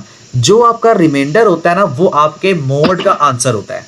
ठीक है, तो आपके मोड का आंसर क्या आ गया? 1। जो आपका रिमाइंडर है, 1 is your reminder and 3 is your quotient, तो 1 इसका राइट ऑप्शन बनेगा। तो इसका मतलब है ये इसका करेक्ट ऑप्शन है। ठीक है जी। अगर अब वैल्यू चेंज हो सकती है, ये इसलिए सारा का सारा आपको समझा रहा हूँ कि कोई भी वैल्यू होगी आपने सिंपल इस तरह से अपना मोड लेना है। और मोड का साइन कौन सा होता है जी? परसेंटेज का। ठीक है, तो मोड का साइन आपका होगा percentage. So this is the most important question by the papers perspective, तो ये आप लोगों को आना चाहिए। नेक्स्ट क्वेश्चन देखते हैं। The statement x plus equals to y, क्या कह रहा है जी? ये सिंपल जो मैंने आपको बताया उसको आपको यहाँ पे जरा जुबानी कलामी बता रहा है। हम सारे ऑप्शंस 1 बाय 1 देखेंगे और देखते हैं कौन सा ऑप्शन आपका करेक्ट होगा। Adding the value of x to the value of y and storing the result in x, क्या मतलब है इसका? कहता है मैंने ऐड करनी वैल्यू में x प्लस y। ये देखें, ये कह रहा है कि मैंने क्या करना है, x में y की वैल्यू को ऐड करना है। इसका मतलब ये है एंड, और इसको स्टोर करना है किसके अंदर? x के अंदर, यानी ये मैंने x के अंदर स्टोर कर दिया। तो क्या ये आपका आंसर सही बन गया? एक आपको ये बता रहा है पहले ऑप्शन के अंदर। दूसरे में कह रहा है adding the value of y, मुझे y की वैल्यू को ऐड करना है, प्लस करना है x के साथ और इसको स्टोर करना है y में, यानी इसकी स्टेटमेंट ये वाली बन गई। फिर देखें तीसरे में कहता है adding the value of x को x में ऐड कर दो और इसको स्टोर करना है किसमें? x में, तो इसका मतलब ये इस तरह की स्टेटमेंट बनेगी। आगे देखो adding the value of y plus value of y में ऐड करना है और उसको स्टोर करना है x में। तो अब आपने मुझे बताना है कि कौन सा बनेगा। सो सिंपल आंसर, जैसे मैंने अभी आपको पीछे रिपीट किया था, ये देखिए आंसर ये वाला x है ना, इस x को आपने ब्रेक डाउन किया हुआ था, यानी आपने कंपोजिट किया हुआ था। इसको ब्रेक डाउन करो, ये वाला आपका राइट आंसर बनेगा। Adding the value of x को मुझे किस में ऐड करना है? y में, और इसको स्टोर भी किस में करना है जी? x में करना है। बाकी देखें जो इसने स्टेटमेंट्स लिखी हैं मैंने आपको वो स्टेटमेंट्स बना भी दी हैं, तो बाकी सब आपकी गलत स्टेटमेंट्स हैं। सो this is the right one answer. ठीक है जी, नेक्स्ट क्वेश्चन के ऊपर हम चलते हैं। A variable declared inside a block, अगर आपका वेरिएबल ब्लॉक के अंदर डिक्लेयर होगा बिकम्स अ लोकल वेरिएबल, वो लोकल वेरिएबल होगा। And if you declare outside the block then this is a global variable. दोनों में फर्क है, स्टैटिक कोई वेरिएबल नहीं होता और इनर भी कोई वेरिएबल नहीं होता। स्टैटिक इज अ कीवर्ड जो कि आपका एक फंक्शन होता है, तो ग्लोबल वेरिएबल बेसिकली वो वेरिएबल होता है जो कि आपके पूरे के पूरे प्रोग्राम्स के अंदर यानी हर प्रोग्राम में यूज हो जाता है। And local variable is a variable जो कि सिर्फ आपके फंक्शनैलिटी यानी आपके फंक्शन के लिए इस्तेमाल किया होता है। तो variable declare inside a block becomes a local variable for that block, तो लोकल इसका राइट आंसर है। नेक्स्ट क्वेश्चन देखते हैं। If a friend function outside the class declare itself friend of the class, this में violate the concept of encapsulation. Encapsulation हम कहते हैं data hiding को, जो मैंने आपको शुरू की वीडियो में यानी शुरू के लेक्चर्स में बताए थे क्वेश्चन में कि इनकैप्सुलेशन फ्रेंड फंक्शन क्या काम करता है, आपकी प्राइवेट क्लास का डेटा कुछ हद तक एक्सेस कर लेता है। तो अगर मेरा प्राइवेट डेटा एक्सेस हो रहा है इसका मतलब है जी मेरा डेटा तो सेफ ही नहीं है, मेरा डेटा हाइडिंग का जो कॉन्सेप्ट है वो गलत हो गया। तो कुछ हद तक हम डेटा एक्सेस कर सकते हैं bye using a friend function, but this is against the encapsulation. और इनकैप्सुलेशन का दूसरा नाम है डेटा हाइडिंग, डेटा को छुपाना, डेटा को सेफ रखना। ठीक है, तो ये आपका ये वाला ही राइट ऑप्शन बनेगा। नेक्स्ट क्वेश्चन देखते हैं। Initialize the data members in the definition of the class, अगर आप डेटा मेंबर्स को डेफिनेशन के अंदर क्लास की डेफिनेशन के अंदर ही डिफाइन करते हैं तो वो क्या करेगा, आपको सिंटैक्स एरर दे देगा। सिंटैक्स एरर का मतलब होता है वो एरर्स जो कि आपके उसमें लिखने में मिस्टेक्स आपने की होती हैं। ये देखें, फर्ज करें मैंने कोई चीज़ सी आउट करवाई, फॉर एग्जाम्पल हमें पता है कि हम सी आउट क्या करवाते हैं जी, सी आउट हम करवाते हैं for example G world of education. अब ये एक सिंटैक्स बना देगा आपको, world of education, this is the syntax. कैसे सिंटैक्स है, मोस्टली यहाँ पे या तो हम सेमीकोलन लगाना भूल जाते हैं, लेकिन सी आउट की जो भी चीज़ आपने लगानी होती है ना वो आप डबल क्वेट्स में लगाते हो, यानी डबल कोट्स में आप लगा रहे होते हैं। तो अगर डबल कोट्स में होगा तो ये आपका राइट सिंटैक्स है, और अगर मैंने इसको लिखा ही गलत है तो ये मेरा गलत सिंटैक्स होगा। सो this is the syntax error. Logical error का मतलब है मेरा प्रोग्राम चल रहा है बट मेरी लॉजिक गलत है। नॉट एन एरर नहीं होता। कंपाइल टाइम एरर का मतलब होता है वही जो आपका सिंटैक्स एरर होता है। एक और एरर होता है which is called the run time error, जो कि रन टाइम पे आपको बताता है कि ये आपने चीज़ गलत लिखी हुई है। सो this is the syntax type error. उसके आगे the function with fill and precisions can be defined in the IO manipulation dot file। जो फंक्शन आपके fill और fill टाइप जो फंक्शन होते हैं width के साथ, यानी फंक्शन width है, fill है, या आपका जो precision है, वो सारे के सारे फंक्शंस आपके IO manipulation dot h की हेडर फाइल के अंदर ऐड होते हैं। तो यही इसका राइट ऑप्शन है, which is also the C language जो आपका आपने आगे जाके कंपेयर किया हुआ है सी को सी प्लस प्लस के साथ। मोस्टली 30 से आगे कोई लेक्चर है उसके साथ यहाँ वहाँ से क्वेश्चन आपका पूछा गया है। उसके आगे देखें जनाब, आपके पास विर्थ इज अ मेंबर फंक्शन। विर्थ आपका मेंबर फंक्शन है किसका, सी आउट का और सी इन का। This is the important, cout का मतलब होता है आउटपुट और सी इन का मतलब होता है जनाब इनपुट। तो ये आपके both data type both function यानी सी आउट और सी इन दोनों के साथ इस्तेमाल होता है। ये भी आपका कोई 30 से 34 के दरमियान का कॉन्सेप्ट है जहाँ से पूछा गया। Next question, the first parameter of the operator function for this one is called. अच्छा, यहाँ पे ना दो नाम इसके हैं, एक है स्ट्रीम इंसर्शन, एक है स्ट्रीम एक्सट्रैक्शन। ठीक है, स्ट्रीम इंसर्शन और एक्सट्रैक्शन दोनों नाम आपने याद रखने हैं, ये पेपर में आते होते हैं। जो पहला पैरामीटर होता है आपका स्ट्रीम इंसर्शन के साथ, वो क्या होता है, must be pass by reference. दो तरह से हम पैरामीटर्स को पास कर सकते हैं, पास बाय वैल्यू और पास बाय रेफरेंस। रेफरेंस का मतलब होता है कि आप कोई रेफरेंस के जरिए पास करने हैं, और वो हमेशा आपका m% के जरिए, जो भी रेफरेंस होगा ना उसको आप हमेशा m% के जरिए पास कर रहे होंगे। So pass by reference is a right one answer. Which of the following operation is true about the static data members. Static data members आपके पब्लिक और प्राइवेट हो सकते हैं। ये आपका मोस्ट रिपीटेड क्वेश्चन है 2024 के दिसंबर के क्विजेज में और 2025 के अंदर, जो कि हम LMS वगैरह में देख चुके हैं या देखते नहीं हैं। तो this is the most repeated question. Static data members के ट्रू आपने बताना है क्या चीज़ें हैं। तो डेटा मेंबर्स जो हैं पब्लिक और प्राइवेट दोनों हो सकते हैं। Next question, when a call to user defined functions. दो तरह के फंक्शंस होते हैं, there are two types of functions. First one user defined and second one जो फंक्शंस होते हैं वो user defined is a function and second one is a system defined function.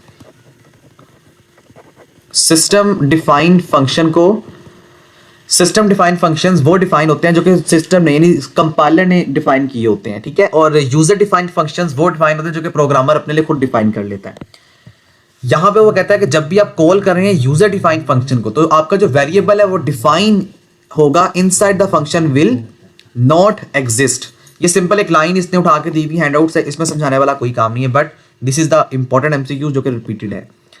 उसके आगे the pointer return by the new operator. देखो new operator के कितने ज्यादा क्वेश्चन आ रहे हैं, क्योंकि ये है ही बहुत इंपॉर्टेंट कॉन्सेप्ट। 34 35 लेक्चर है मेनली इसका, जहां से आपको एक क्वेश्चन उठा के दे रहा है कि जो पॉइंटर है अगर आप न्यू ऑपरेटर की वजह से पॉइंट करेंगे तो वो क्या करेगा, फर्स्ट मेमोरी को एलोकेट करेगा। क्योंकि देखो एलोकेशन यानी मेमोरी, न्यू का काम क्या है, मेमोरी को एलोकेट करना।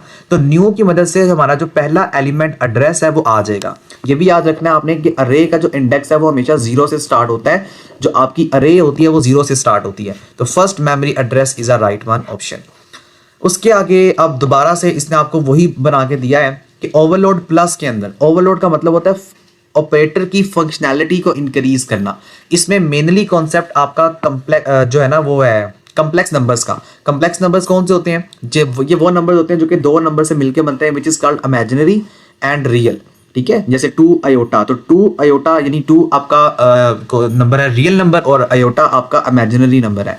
ओवरलोड प्लस ऑपरेटर के अंदर वो ये कहता है कि जो आपके मेंबर फंक्शंस हैं उस दिए गए ऑप्शन में से कौन सा ट्रू है। देखिए ऑब्जेक्ट 3 इनिशियलाइज हुआ, यानी असाइनमेंट हमने इसको असाइन किया प्लस के साथ कि ऑब्जेक्ट 1 और ऑब्जेक्ट 2 ये दोनों प्लस हो रहे हैं और एक नया ऑब्जेक्ट बन रहा है विच इज कॉल्ड ऑब्जेक्ट 3। अगर आप ऑप्शंस देखें तो object 1 will be pass as an arguments.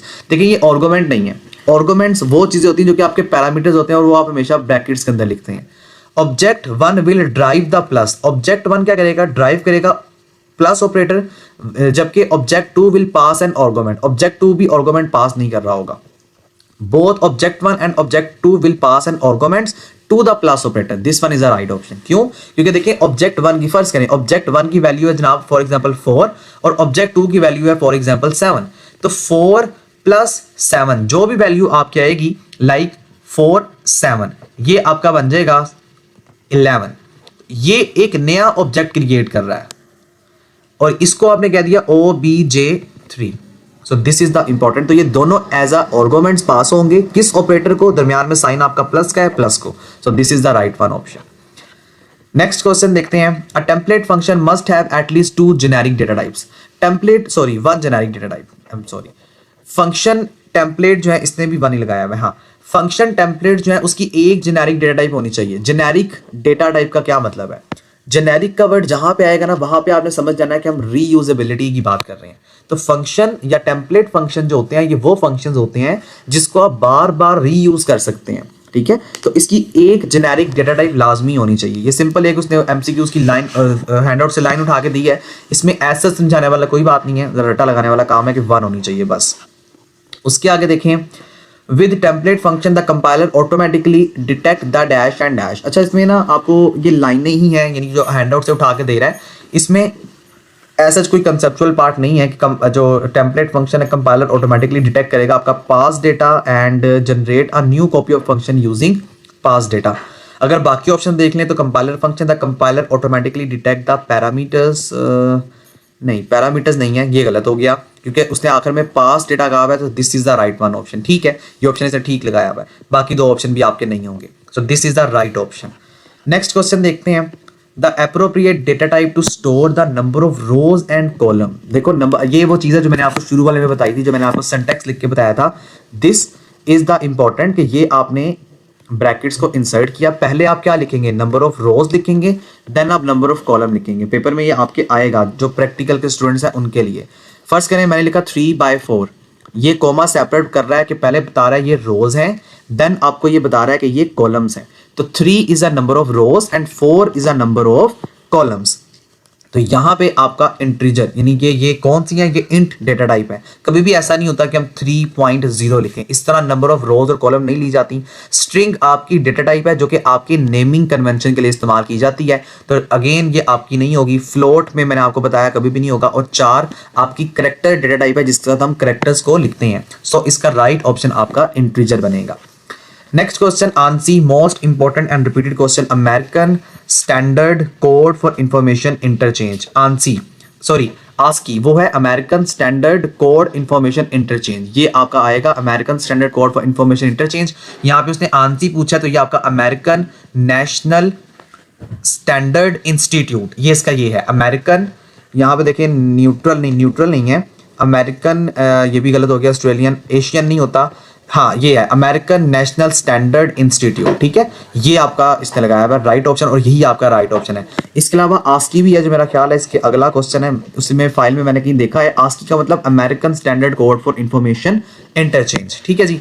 उसके आगे मेंबर फंक्शन लिस्ट के अंदर जो डेटा मेंबर्स हैं आपके वो इनिशियलाइज होते हैं उस ऑर्डर में जिस ऑर्डर में आप कर रहे होते हैं, जो कि वो मेंबर लिस्ट होती है, उसके अंदर हमने अपने नंबर्स को अपने मेंबर्स को इनिशियलाइज करना होता है। सिमिलर जो आप ऑर्डर पास करते हैं उसी ऑर्डर में वो होते हैं, तो in the order in which they are defined within a class, so this is the right one option. Next question देखें,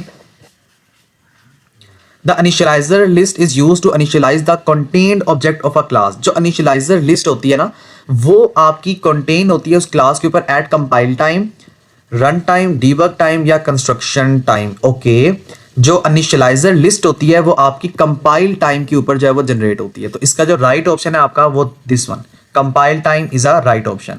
रन टाइम पे नहीं होता क्योंकि रन टाइम पे आपकी वो चीज इनिशियलाइज नहीं होती, वो रनिंग स्टेटस में होती है। डीबगिंग टाइम का मतलब होता है कि हमने अगर कोई एरर को फाइंड करना है, that is called the debug, तो डीबग का कोई टाइम नहीं होता। कंस्ट्रक्शन टाइम भी इज अ गलत ऑप्शन है, तो यहाँ पे आपका जो करेक्ट ऑप्शन है that is called the run time, ठीक है। अच्छा सॉल्व है। Next, when an object of a class is defined inside another class which is called the nested class, ये भी याद रखिएगा। नेस्टेड लूप आप लोगों ने सुना होगा और नेस्टेड क्लास भी सुना होगा। अगर एक क्लास को विद इन अ क्लास आप डिफाइन करते हैं तो इसको हम कहते हैं नेस्टेड क्लास। वो ये कहता है कि when an object of a class, अगर आपका ऑब्जेक्ट जो है क्लास का डिफाइन होगा इनसाइड एन अदर क्लास, दूसरी क्लास के अंदर, then constructor of enclosing class will be called first, constructor of inner object will be called first. Inner object के साथ तो हम नहीं करते, कंस्ट्रक्टर डिस्ट्रक्टर हम वैसे ही नहीं करते, ये भी नहीं होगा, ठीक है। इसका ऑप्शन बिल्कुल ठीक लगाया है इसने कि अगर हम अपनी क्लास को डिफाइन करेंगे इनसाइड एन अदर क्लास तो आपकी वो जो इनक्लोजिंग क्लास है, यानी कि जो आपकी अंदर वाली क्लास है, सबसे पहले उसका कंस्ट्रक्टर कॉल होगा, देन आउटसाइड क्लास का कंस्ट्रक्टर कॉल होगा। So this one is the right option. उसके आगे अ constructor will create a new object. अच्छा जी, ऑब्जेक्ट्स क्या होते हैं? This is too much important. आगे जाके हम एक नया सब्जेक्ट पढ़ेंगे विच is called the object oriented programming, जिसको हम कहते हैं ऊप, ठीक है। ऊप में ऑब्जेक्ट्स की डेफिनेशन क्या है या ऑब्जेक्ट्स का कॉन्सेप्ट क्या है, वो हम CS 201 के कुछ लेक्चर्स के अंदर हमने पढ़ा है। ऑब्जेक्ट हम कहते हैं उस चीज को, हर उस चीज को जो इस दुनिया में एग्जिस्ट करती है। मिसाल के तौर पे मैं यहाँ पे अपने घर में बैठा हुआ, ड्राइंग रूम में बैठा हुआ आपको लेक्चर आपके लिए रिकॉर्ड कर रहा हूँ या क्लास दे रहा हूँ, तो इसमें क्या है जी, सोफा पड़े हुए हैं, दिस इज द ऑब्जेक्ट, ठीक है। इसी तरीके से मैं खुद एक ऑब्जेक्ट हूँ, आप एक ऑब्जेक्ट में, everything existing in this world is known as object. तो वो ये कहता है कंस्ट्रक्टर, अगर मुझे किसी भी ऑब्जेक्ट का क्रिएट करना है, अब कंस्ट्रक्टर क्या होता है, ये आपके क्लासेस के कॉन्सेप्ट हैं। अभी के लिए इतना सा समझ लें, कंस्ट्रक्टर का काम ये होता है कि आपकी मेमोरी को गेट करना, यानी कि हम न्यू ऑपरेटर की मदद से कहते हैं ऑपरेटिंग सिस्टम को कि भाई हमें मेमोरी के 1000 डब्बे चाहिए, लेकिन उन 1000 डब्बों में आगे जाके अपना डेटा स्टोर करवाने के लिए विद द क्लास ऑब्जेक्ट मैं हूं। जैसे मुझे इस दुनिया में रहने के लिए घर चाहिए, इसी तरह से खाने पीने के लिए चीजें चाहिए, this is basically called the need of everybody. तो यहाँ पे कंस्ट्रक्टर क्या करता है, आपको मेमोरी में जाके इस तरह की नीड को पूरा करता है फॉर द टाइम बिंग, क्योंकि अभी आप लोग बिल्कुल इनिशियलाइजेशन पर हैं। ये एक सेपरेट कॉन्सेप्ट आएगा जो हम ऊप में जाकर अंडरस्टैंड करेंगे। अभी मैं ज्यादा कंप्लेक्सिटी में नहीं जाना चाहता with the constructor and destructor operator, but this is most important part of the programming. तो कंस्ट्रक्टर आपके न्यू ऑब्जेक्ट को क्रिएट करेगा और अगर उसकी एक कॉपी बनाएगा किसी दूसरे ऑब्जेक्ट के साथ, इस तरह की कॉपी को आप डीप कॉपी कहेंगे। ये बहुत बड़ा इंपॉर्टेंट काम है, आप लोगों ने इसको याद रखना है। ये मोस्ट रिपीटेड क्वेश्चन है, शैलो कॉपी और डीप कॉपी, ये पेपर में बहुत दफा पूछे जा चुके हैं। बहुत कम ऐसा होता है कि आपके पेपर में डिफाइन की फंक्शन में या डिफाइन की फॉर्म में कोई क्वेश्चन आए, तो हमेशा से डिफाइन की फॉर्म में जो आता है वो आता है जी deep copy and shallow copy. तो डीप कॉपी का मतलब है कि अगर आपका कंस्ट्रक्टर किसी न्यू ऑब्जेक्ट के लिए पुराने ऑब्जेक्ट की चीजों को कॉपी कर ले, सो this is called the deep copy. Shallow copy के अंदर हम ये काम कंस्ट्रक्टर से या कंपाइलर से नहीं करवाते, हम यूजर से करते हैं, यानी कि यूजर इटसेल्फ, प्रोग्रामर अगर ये काम कर रहा है तो that is called the shallow copy, ठीक है। तो इसको हमने याद रखना है, ये बहुत इंपॉर्टेंट है आपका। उसके आगे देखें नेक्स्ट क्वेश्चन हमारा, व्हेन वी डिफाइन एन अरे ऑफ एन ऑब्जेक्ट्स, अगर आप अपनी अरे डिफाइन करते हैं ऑब्जेक्ट्स को, देन तो क्या होगा जी, destructor will be called once the whole array. Whole array, array मतलब मेमोरी, आपका डिस्ट्रक्टर क्या काम करता है, डिस्ट्रक्टर का काम होता है मेमोरी को वापस करना, बिल्कुल डिलीट ऑपरेटर की तरह। ये आपके ऊप के अंदर आ जाता है, हमने सी प्लस प्लस में डिलीट पढ़ा था, इसी तरह डिस्ट्रक्टर है। कंस्ट्रक्टर का मतलब मेमोरी को गेट करना, मेमोरी को लेना, कंस्ट्रक्ट करना, ठीक है। और डिस्ट्रक्टर का मतलब मेमोरी को वापस कर देना, जस्ट लाइक डिलीट ऑपरेटर। तो डिस्ट्रक्टर आपका पहले कॉल कभी भी नहीं हो सकता, क्योंकि आपके पास मेमोरी है ही नहीं, तो आप वापस क्या करेंगे। तो पहले कंस्ट्रक्टर कॉल होगा, देन डिस्ट्रक्टर कॉल होगा। तो destructor will be called for each object, her object के लिए आपका डिस्ट्रक्टर कॉल होगा आपकी अरे के अंदर। No destructor will be called, अगर मेरा डिस्ट्रक्टर कॉल नहीं होगा तो मुझे मेमोरी लीकेज के कॉन्सेप्ट आने लग जाएंगे। ये भी हम एक सेपरेट, हमने इसको वैसे लेक्चर के अंदर डिस्कस किया हुआ है, तो वो चीज़ें हम आगे जाके पढ़ेंगे। बट अभी के लिए डिस्ट्रक्टर आपका कॉल अगर नहीं होगा तो वो मेमोरी लीक हो जाएगी। लेकिन अभी के लिए अगर आपने अरे डिफाइन की हुई है, तो हर अरे के अंदर जितने भी आपके ऑब्जेक्ट्स बने हुए हैं उन सब के लिए डिस्ट्रक्टर को कॉल होना ज़रूरी है। So this is the right one option. और सिर्फ फर्स्ट के लिए कॉल नहीं होगा, ये भी आपका गलत है। नेक्स्ट क्वेश्चन देखें, नेक्स्ट क्वेश्चन देखें, which of the following function is used to increase the size of already allocated memory chunk. अच्छा, मैंने आपको थोड़ी देर पहले क्लोक, मेलोक और री एलोक की फंक्शनैलिटी बताई थी। देखें री एलोक, वो कहता है कि अगर आपने मेमोरी ले ली है और आप अब इंक्रीज करना चाहते हैं अपना साइज, तो आप क्या करेंगे, आप जो है वो री एलोक करेंगे। री एलोक का मतलब कि मैं फर्ज करो मेरे पास मेमोरी थी 1000 सेल्स, हमारी जो मेमोरी होती है ना इस तरह से सेल्स की फॉर्म में डिवाइड हुई होती है, और अगर मुझे अपनी मेमोरी इंक्रीज करनी है, 1000 सेल के बजाय 1200 सेल्स लेने थे, तो मैं मेमोरी को री एलोक करूंगा। री एलोक का मतलब क्या होता है जी, री एलोकेटेड, दोबारा लेना। तो इस केस में क्या होगा, हम अपने मेमोरी के साइज को इंक्रीज कर रहे होंगे, अपनी मेमोरी के साइज को। तो री alloc is the right one option. और फ्री क्या करेगा, मेमोरी को फ्री कर देगा, जैसे मैंने आपको पहले बताया था। Next, null value has been defined in, जो नल वैल्यू होती है वो कहां पे डिफाइन होती है, हेडर फाइल में तो होती है, बट हेडर फाइल में देखो स्ट्रिंग डॉट एच ये नेमिंग कन्वेंशन है, आईओ स्ट्रीम सी आउट है, इसके अंदर नल वैल्यू नहीं डिफाइन होती। सी टाइप, सी टाइप के अंदर आपकी ये वैल्यूज नहीं होती। कोनियो के अंदर ये भी इनपुट आउटपुट यानी कंसोल इनपुट आउटपुट है, इसके अंदर नहीं होती है।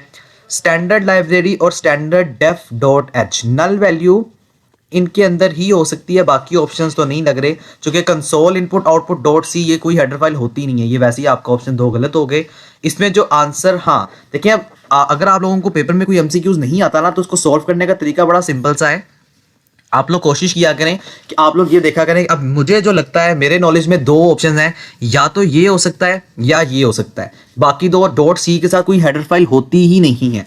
लेकिन अब यहां पे देखो, हमें पता है कि आईओ स्ट्रीम वो हेडर फाइल है जो कि सी आउट और सी इन के लिए इस्तेमाल होती है, तो इसका मतलब है ये भी ऑप्शन नहीं हो सकता, तो पीछे बच गया ये option. So this is the right one option. इस तरह से आप अपने एमसीक्यूज को आइडेंटिफाई कर सकते हैं, ठीक है। नेक्स्ट क्वेश्चन देखते हैं हम। Okay, which of the following function call is the correct for the function prototype. हमने फंक्शन प्रोटोटाइप के अगेंस्ट उसका सिंटैक्स बताना है, डिफॉल्ट पैरामीटर्स, यानी हमने उसका फंक्शन कॉल बताना है कि वो किस तरह फंक्शन को कॉल करेगा। तो देखो आपके पास यहाँ पे इंट ए इंट बी ये 2 वेरिएबल्स उसने डिक्लेयर किए विद डेटा टाइप इंट, ठीक है। बी को उसने देखो क्या किया, बी को उसने एक कांस्टेंट वैल्यू असाइन कर दी जो कि बराबर है 7 के, और कह रहा है 4z इक्वल्स टू स्टैरिक। इसके अंदर क्या काम हो रहा है, आपका फंक्शन प्रोटोटाइप कॉल हो रही है। इसको देखते हैं, क्योंकि इसके हमने सॉल्व के ऊपर नहीं जाना, we need to solve himself again, ठीक है। इसका राइट ऑप्शन यही है, default parameter 5। Question is how, ये कैसे इसका राइट ऑप्शन है। देखें अब यहाँ पे हमें ये चीज़ देखने की ज़रूरत है कि हमारे पास ये देखें डिफॉल्ट पैरामीटर 5 और 8 ये 2 वैल्यूज़ हैं, लेकिन हमें उसने एक वैल्यू पहले से दी हुई है, b बराबर है 7 के, और दूसरा सिर्फ कंफ्यूज करने के लिए उसने z को बराबर किया स्टार के। Star is a nothing value या is a special type value, but सिर्फ आपको कंफ्यूज करने के लिए उसने ये वैल्यू पास ऑन की हुई है। बाकी आप देखो a है, इस a की कोई वैल्यू नहीं थी, इसका मतलब है डिफॉल्ट पैरामीटर के अंदर सिर्फ एक वैल्यू जाएगी जो कि ये वाली है 5। बाकी देखो ये 2 वैल्यूज हैं, अगर यहाँ पे स्टार ना होता, z खाली होता, तो यहाँ पे ये वाला आंसर हो जाना था। इसी तरह ये वाली है, ये 3-4 वैल्यूज है, ये किसी तरह पॉसिबल नहीं हो सकती। अच्छा, तो यहाँ पे मैं दोबारा एक्सप्लेन कर देता हूँ, क्योंकि ये लाइव क्लास रिकॉर्ड हम कर रहे हैं, तो जो भी स्टूडेंट्स के कन्फ्यूजन थे वो साथ साथ क्लियर करने हैं। यहाँ पे देखें डिफॉल्ट पैरामीटर्स का मकसद क्या है या मतलब क्या है। इसका मतलब ये है कि यहाँ पे आप देखें सिर्फ ए की वैल्यू पड़ी हुई है, जिसका मतलब ये है कि मुझे एक वैल्यू चाहिए, बी की वैल्यू एंड सी की जेड की वैल्यू ऑलरेडी हमारे पास मौजूद है। बाकी ऑप्शन देखें तो दो दो वैल्यूज है, हमें दो वैल्यूज नहीं चाहिए, हमें सिर्फ वन वैल्यू चाहिए विच इज कॉल्ड 5। जरूरी नहीं है कि 5 हो, 6 हो सकती थी, 8 हो सकती थी, 10 हो सकती थी, लेकिन जो कि एज यूजुअल हमारे पास 5 ऑप्शन में पड़ा हुआ, तो हमने यहाँ पे इसको राइट ऑप्शन मान लिया। ठीक है, नेक्स्ट क्वेश्चन के ऊपर मूव करते हैं। Friend function of a class, जो फ्रेंड फंक्शन होता है हमारी क्लास का, is a non member function होता है, वो किसी तरह का मेंबर नहीं होता हमारी क्लास के अंदर। तो friend function is a not या non member function of a class, तो यही इसका राइट ऑप्शन है। आगे चलते हैं। The declarator of plus member function is, okay, जो हमारे पास डिक्लेरेटर होता है प्लस मेंबर फंक्शन का, वो क्या हो सकता है? Class name, operator plus class name right hand side, operator class minus plus name. Okay, तो यहां पे इन चारों में से हमने देखना है कि जो प्लस का मेंबर फंक्शन है वो कौन सा होगा। ठीक है, इसका जो राइट ऑप्शन है ना, प्लस ऑपरेटर के सिंपल सा एक ऑपरेटर मेंबर फंक्शन का सिंटैक्स ही है, वो आपकी क्लास का नेम होगा, और जो आपकी क्लास का नेम होगा वही आपके यहाँ पे class name as a parameter pass करना होगा हमने। इसका जनरल सिंटैक्स है, जो कि सॉरी ये वाला बनेगा, मैं जरा इसको साफ करके आपके लिए लिख देता हूँ। This is the correct answer, ये इसका राइट ऑप्शन है। ठीक है, दिस इज, बाकी नहीं है। नेक्स्ट क्वेश्चन देखें। अच्छा, माइनस के लिए अभी हमने शायद पीछे प्लस के लिए पढ़ा था, तो ये आपका मेंबर फंक्शन है। जो ऑपरेटर होता है ना माइनस के लिए, object member will be implemented as a member function अगर आपका ऑब्जेक्ट ड्राइव करेगा माइनस में, जिसमें ऑब्जेक्ट आपका पास हो रहा है एज एन आर्गुमेंट्स और एज अ स्टेटमेंट। तो इस केस में हम इसको कहेंगे कि हमारा जो ऑब्जेक्ट है जो कि एज अ आर्गुमेंट पास हुआ है, तो इसमें हम ये लाइक दिस, तो this is the member function, ये आपका मेंबर फंक्शन बन जाएगा। मेंबर फंक्शन की मैं क्विक डेफिनेशन आपको गूगल से निकाल देता हूँ कि मेंबर फंक्शन होते क्या हैं, उसको जरा देख लेते हैं। अच्छा, हम जरा इसको हैंडआउट से देख लेते हैं कि a class include both data members as well as functions to manipulate that data, these function are called the member functions. इसमें क्या होता है, इसमें ये होता है, अच्छा ये देखो, ये आपको ऑब्जेक्ट्स की डेफिनेशन भी बता रहा है, जो मैंने आपको बताया था कि everything existing in the world is known as objects. क्योंकि ये काफ़ी इंपॉर्टेंट पेपर है या काफ़ी इंपॉर्टेंट चीज़ें हैं हमारे पास, हम इसको ज़रा क्विक रिव्यू भी कर लेते हैं। अगर आपके पास डेटा मेंबर्स का मतलब है कि मेरे पास कौन सी कैटेगरी का डेटा है, उस डेटा मेंबर्स के साथ कोई फंक्शंस जो है वो मैनिपुलेट हो रहे हैं, this is called the member functions. तो यहाँ पे यही चीज़ आपकी है कि अगर आपके पास डेटा इस कैटेगरी का है जिसमें आपके ऑब्जेक्ट्स डिक्लेयर हो रहे हैं, क्योंकि देखो ये ऑब्जेक्ट्स के साथ काम करता है, और अभी हमने थोड़ी देर पहले पढ़ा था कि ऑब्जेक्ट्स क्या होते हैं, जो भी इस दुनिया में चीज़ें एग्जिस्ट करती हैं जो आपकी क्लासेस के अंदर हैं। जैसे देखिए, student is a object, teacher is a object, instructor is a object. तो ये सब ऑब्जेक्ट्स हैं, हम इसकी इतनी डिटेल में भी नहीं जाना चाह रहे, बट इंपॉर्टेंट पॉइंट ये हमें समझने की ज़रूरत है कि मेंबर फंक्शंस क्या होते हैं। तो मेंबर फंक्शन की हमने डेफिनेशन देख ली कि instance of a class are called a member include both data members as well as the functions, these type of function are called the member function, जिसको आप methods कहते हैं। ठीक है, तो ये आपके methods होते हैं जो कि आपके member functions कहलाते हैं। उसके आगे हमने अपना फ्रेंड फंक्शन का कॉन्सेप्ट जो है वो कर लिया था। सो दैट इट, यहाँ तक क्वेश्चन देखें जनाब, आपको एक कोड गिवन है, given is the code of a class my class. अच्छा, मैंने ना आपके लिए दो मजीद सेपरेट प्रोग्राम्स लिख दी हैं जो कि आपका एक कंप्लीट समरी है आपके लेक्चर्स की। पहला पार्ट यानी दो प्रोग्राम है, ये वाला जो पार्ट है ये आपका तकरीबन 1 से लेकर 22 लेक्चर्स के बेसिक प्रोग्रामिंग कॉन्सेप्ट्स के लिए इनफ है। और ये जो दूसरा प्रोग्राम मैंने आपके लिए लिखा है ये तकरीबन आपका ऊप के साथ, यानी कि जो आपके 27-28 से लेक्चर स्टार्ट हो रहे हैं वहाँ से लेकर तकरीबन 45 लेक्चर्स तक उसका एक खुलासा है, उसका एक बेसिक कॉन्सेप्ट मैंने आपको यहाँ पे बताने की कोशिश की है, जो मैं आपको इस पूरे के पूरे प्रोग्राम के अंदर जो है वो बताऊंगा। लेकिन उससे पहले आपने इस चीज़ को याद रखना है पेपर के पर्सपेक्टिव से कि आपको जो सब्जेक्टिव के अंदर यानी कि जो क्वेश्चंस हैं उसके अंदर जो है ना वो 3 तरह के क्वेश्चंस पूछे जाते हैं। ठीक है, शॉर्ट क्वेश्चंस में आपको क्या पूछा जाता है और लॉन्ग क्वेश्चंस में आपको क्या पूछा जाता है। देखिए जी, शॉर्ट क्वेश्चंस के अंदर क्वेश्चन इस तरह का आता है कि वो आपसे कहता है या तो मुझे आउटपुट निकाल के दें या मुझे जो है वो एरर को फाइंड करके दें। ठीक है, सिमिलर कैटेगरी के क्वेश्चन आपके लॉन्ग क्वेश्चन में भी आते हैं। और एक लॉन्ग क्वेश्चन की जो कैटेगरी है वो ये है कि आपको वो कहता है मुझे कंप्लीट कोड लिख के दें। ठीक है। तो अब कंप्लीट कोड कैसे लिखना है, अगर आपको प्रोग्रामिंग नहीं आती तो कंफ्यूज होने की ज़रूरत नहीं है। इस वीडियो को देखने के बाद या इस क्लास के बाद हम इतना ज़रूर इंशाल्लाह काबिल हो जाएंगे कि हम बेसिक लेवल की प्रोग्रामिंग अपने कंप्यूटर के अंदर यानी अपने क्वेश्चन के अंदर अपने in the form of answer हम लिख सकेंगे। सो this is basically the category कि एक क्वेश्चन ये होगा कि जिसमें कहेगा जी आप मुझे आउटपुट निकाल के दें, दूसरा क्वेश्चन ये होगा कि वो आपको कहेगा कि आप मुझे एरर को फाइंड करके दें, तीसरा क्वेश्चन ये होगा कि वो कहेगा मुझे कंप्लीट कोड लिख के दें विद सम रिक्वायरमेंट्स। तो हम इन तीनों कैटेगरी के क्वेश्चंस को आज की इस पूरी क्लास में इंशाल्लाह डिस्कस करेंगे। तो हम चलते हैं सबसे पहले अपने पहले क्वेश्चन की तरफ और उसके बाद मैं आपके बेसिक लेवल के जो कॉन्सेप्ट्स हैं वो क्लियर करूंगा। ये क्वेश्चंस हमें मिले हैं यानी ये क्वेश्चंस हैं मैंने इसको आपके लिए पर्सनली खुद सॉल्व किया है, तो उसमें इंशाल्लाह कोई मिस्टेक के चांसेस 0% है, यानी ये 100% एक्यूरेट है क्योंकि मैंने इसे खुद सॉल्व किया है। स्टार्ट करते हैं। हमने क्लास के अंदर, क्लास क्या होती है जी, क्लास आपके ऊप का कॉन्सेप्ट है। आपका 34-35 लेक्चर यहाँ से राउंड अबाउट ये कॉन्सेप्ट पूछा गया है। जब भी आप क्लास लिखते हैं ना तो क्लास आपकी ऑब्जेक्ट्स के साथ काम करती है। क्वेश्चन ये उठता है कि व्हाट इज ऑब्जेक्ट, तो हम इसको इस तरह से डिफाइन करते हैं, everything existing in the world is known as object. मतलब क्या है इसका, मकसद क्या है इसका, देखिए जी मैं आप XYZ दुनिया में जो चीज़ भी एग्जिस्ट कर रही है ये सब ऑब्जेक्ट्स कहलाते हैं। जैसे आप देखें एम्प्लॉय, तो एम्प्लॉय को हम क्या कहते हैं जी, एम्प्लॉय हमारा ऑब्जेक्ट है, ठीक है। इसी तरह table, table is also object. इसी तरीके से लैपटॉप, कंप्यूटर्स, ये भी आपके ऑब्जेक्ट्स हैं। ऑब्जेक्ट्स लोग होते हैं, चीज़ें होती हैं जिनकी कुछ एट्रीब्यूट्स होते हैं, कुछ बिहेवियर होते हैं। एट्रीब्यूट्स क्या होते हैं जी, एट्रीब्यूट्स हम कहते हैं नाम को। जैसे देखो मैं अगर अपनी एग्जांपल लूँ तो मैं क्या हूँ, मैं एक ऑब्जेक्ट हूँ, मेरा नाम होगा, ये मेरा एट्रीब्यूट है। इसके अलावा मुझे खाना खाना होता है, ये मेरी ज़रूरियात ज़िंदगी है, मुझे रहना है, मुझे भागना है या मुझे चलना है या मुझे काम करना है, दिस इज़ माई बिहेवियर। मैं मेरी बीइंग अ ऑब्जेक्ट, मैं क्या काम करता हूँ, मैं बोलता हूँ, मैं चलता हूँ, मैं खाना खाता हूँ, मैं रनिंग करता हूँ, मैं पढ़ता हूँ, मैं पढ़ाता हूँ, मैं काम करता हूँ। So basically this is my behaviour. But the attribute is, अगर मैं एम्प्लॉय हूँ तो एम्प्लॉय की सैलरी कितनी है। अगर मेरा बिजनेस है तो मेरा बिजनेस के अंदर जो प्रॉफिट मार्जिन है वो क्या है, मैं किस चीज़ का बिजनेस करता हूँ, मेरा नाम क्या है, मेरे वालिद का नाम क्या है, ये सब कैटेगरीज आपके एट्रीब्यूट्स के पार्ट के अंदर जाके स्टोर हो जाती हैं। अगेन हम इतना डिटेल में नहीं जाएंगे, हम इसको अपनी प्रोग्रामिंग प्रैक्टिस को ज़्यादा इंशाल्लाह कोशिश करेंगे कि हम इसको कॉमन करें, तो प्रोग्रामिंग प्रैक्टिस ज़्यादा हम करने की कोशिश करेंगे। तो क्लास क्या होती है, क्लास आपकी ऑब्जेक्ट के साथ काम करती है, ठीक है। जैसे देखिए स्टूडेंट्स की हमने एक क्लास बनाई होती है, तो वो जो ऑब्जेक्ट्स हैं वहाँ पे स्टूडेंट्स हैं, और क्लास का मतलब कि जब इकट्ठे होकर पढ़ रहे होते हैं, like school level, college level, university level. Class के ना यानी 2 या 3 कैटेगरीज होती हैं, या इनहेरिटेंस की 3 टाइप्स होती हैं। इनहेरिटेंस क्या होता है, विरासत में मिली हुई चीज़, विरासत में मिली हुई चीज़, उसे हम इनहेरिटेंस कहते हैं। अब अगेन ये बहुत लंबा चौड़ा कॉन्सेप्ट है, हम इतना डिटेल के अंदर नहीं जाएंगे, बट आपने याद रखना है कि there are 3 types of inheritance.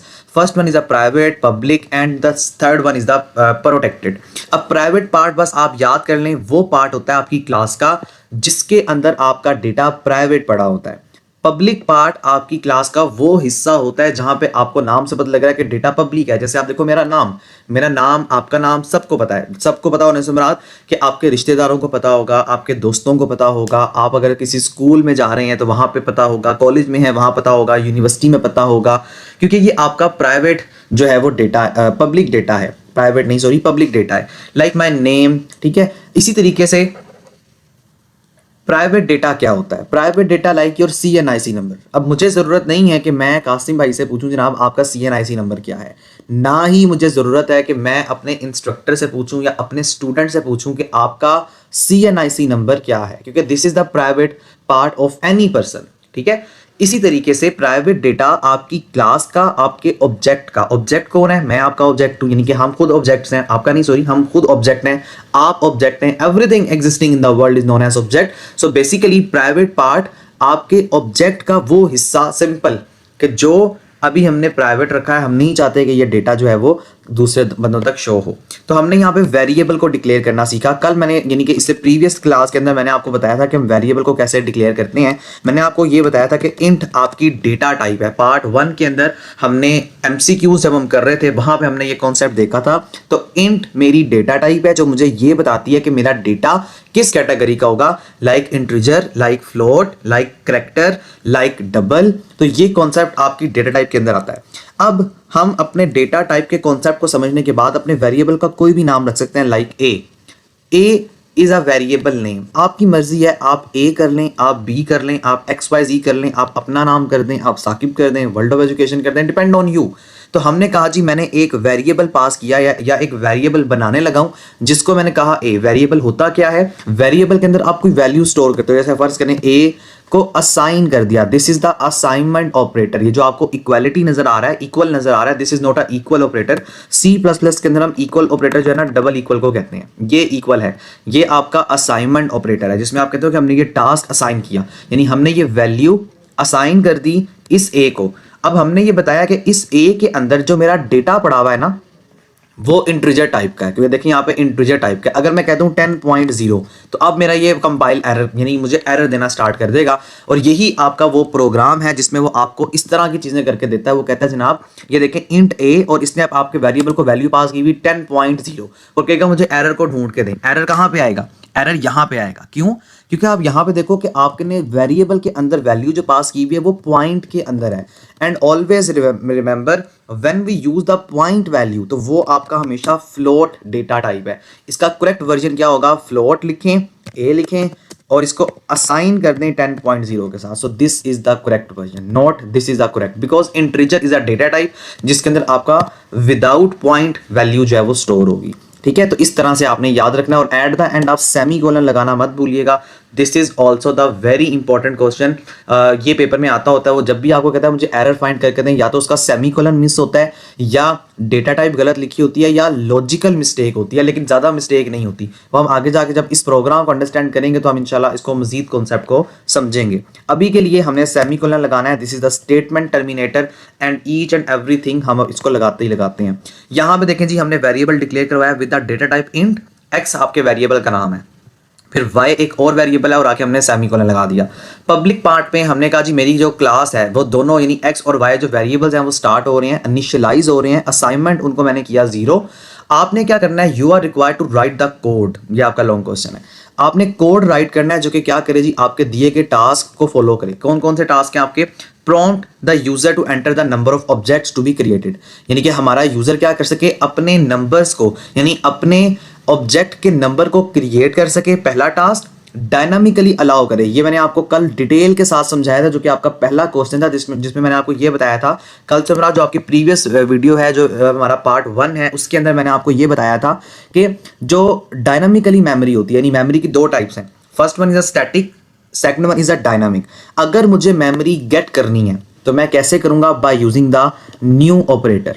ठीक है, और अगर मुझे मेमोरी फ्री करनी तो मैं कैसे करूंगा, डी अलाउकेट। देखिए उसने आपको खुद ही बता दिया, आपने मेमोरी को डी अलाउकेट करना है, यानी मेमोरी को वापस करना है, डिलीट करना है। तो उसके लिए मैं क्या लिखूंगा जी, डिलीट का कीवर्ड राइट करूंगा। और इसके साथ साथ हमने कंस्ट्रक्टर और डिस्ट्रक्टर पढ़ा था। वो कहाँ पे यूज होता है, वो ऊप के अंदर यूज होता है जहां पे हमने क्लासेस बनाई होती हैं। तो ये उसी कॉन्सेप्ट की आपसे बात कर रहा है। आपने कोड राइट करना है, तो यहाँ पे मैंने आपका कोड लिखा हुआ है। मैं इस कोड को लेके जाता हूँ आपके डेव C++ के उसमें कंपाइलर में, और फर्दर मैं आपको वहाँ पे जाके इस कोड को समझाता हूँ। वहाँ से आप सिंपली इस कोड को समझ भी लेंगे और आप इसका स्क्रीनशॉट भी ले सकते हैं। तो सबसे पहले जनाब हमने क्या करना था, अच्छा मैं आपको पहले बेसिक एक स्केलेटन समझाना चाह रहा हूँ। ये वो चीज़ें हैं जो मैंने आपको कहा था कि अगर पेपर में समटाइम्स हम इस स्टेट में होते हैं कि हमें बिल्कुल ही समझ नहीं आ रही कि क्या करना है, वहाँ पे एम्प्टी नहीं छोड़ना। This is the first rule. Paper में पास होने के लिए अगर प्रोग्रामिंग नहीं आती, पास होना चाहते हो तो पहला रूल ये है, MCQs अच्छी तरह समझ लो जो मैंने कॉन्सेप्ट बताया हुआ है। सेकेंड रूल आपका ये है, पेपर खाली नहीं छोड़ना, पेपर को ब्लैंक नहीं छोड़ना।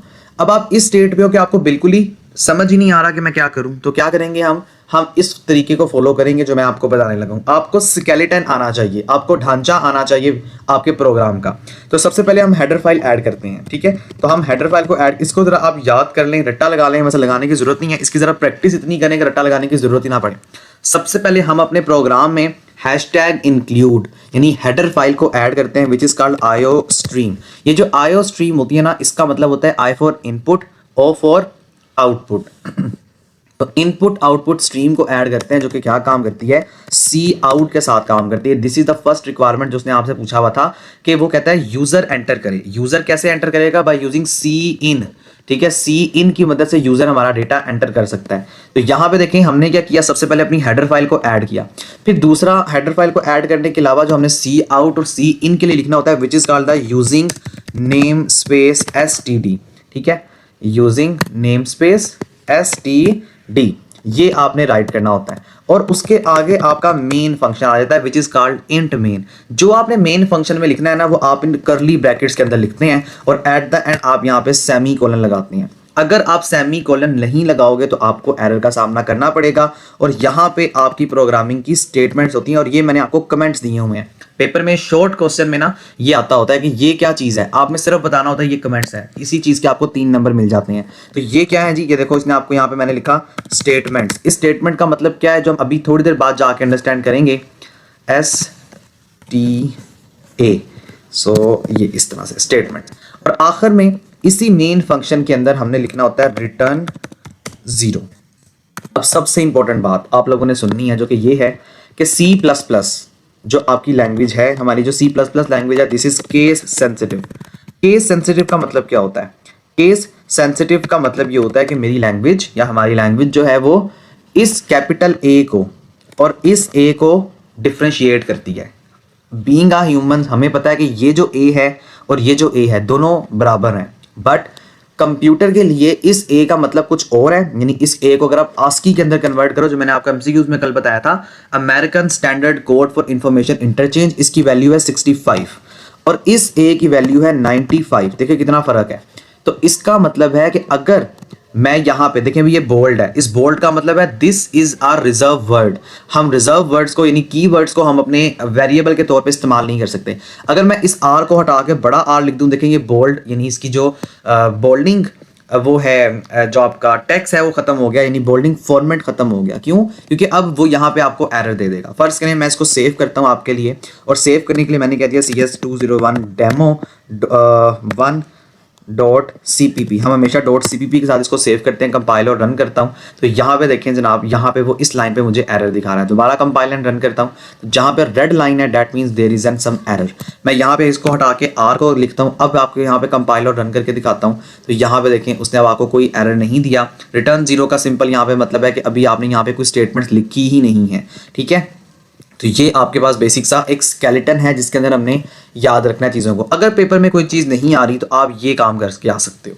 ये बेसिक सा स्केलेटन आप लिख के आ सकते हो, जिसके अंदर आप ये बता दो कि हमने किस तरीके से अपने स्केलेटन को प्रोग्राम के अंदर स्टोर करना है। ठीक है जी, मेन फंक्शन के अंदर आप इतना सा काम करके आए, स्टेटमेंट्स में जो भी उसने आपको दिया होगा वो आप लिख के आ सकते हैं।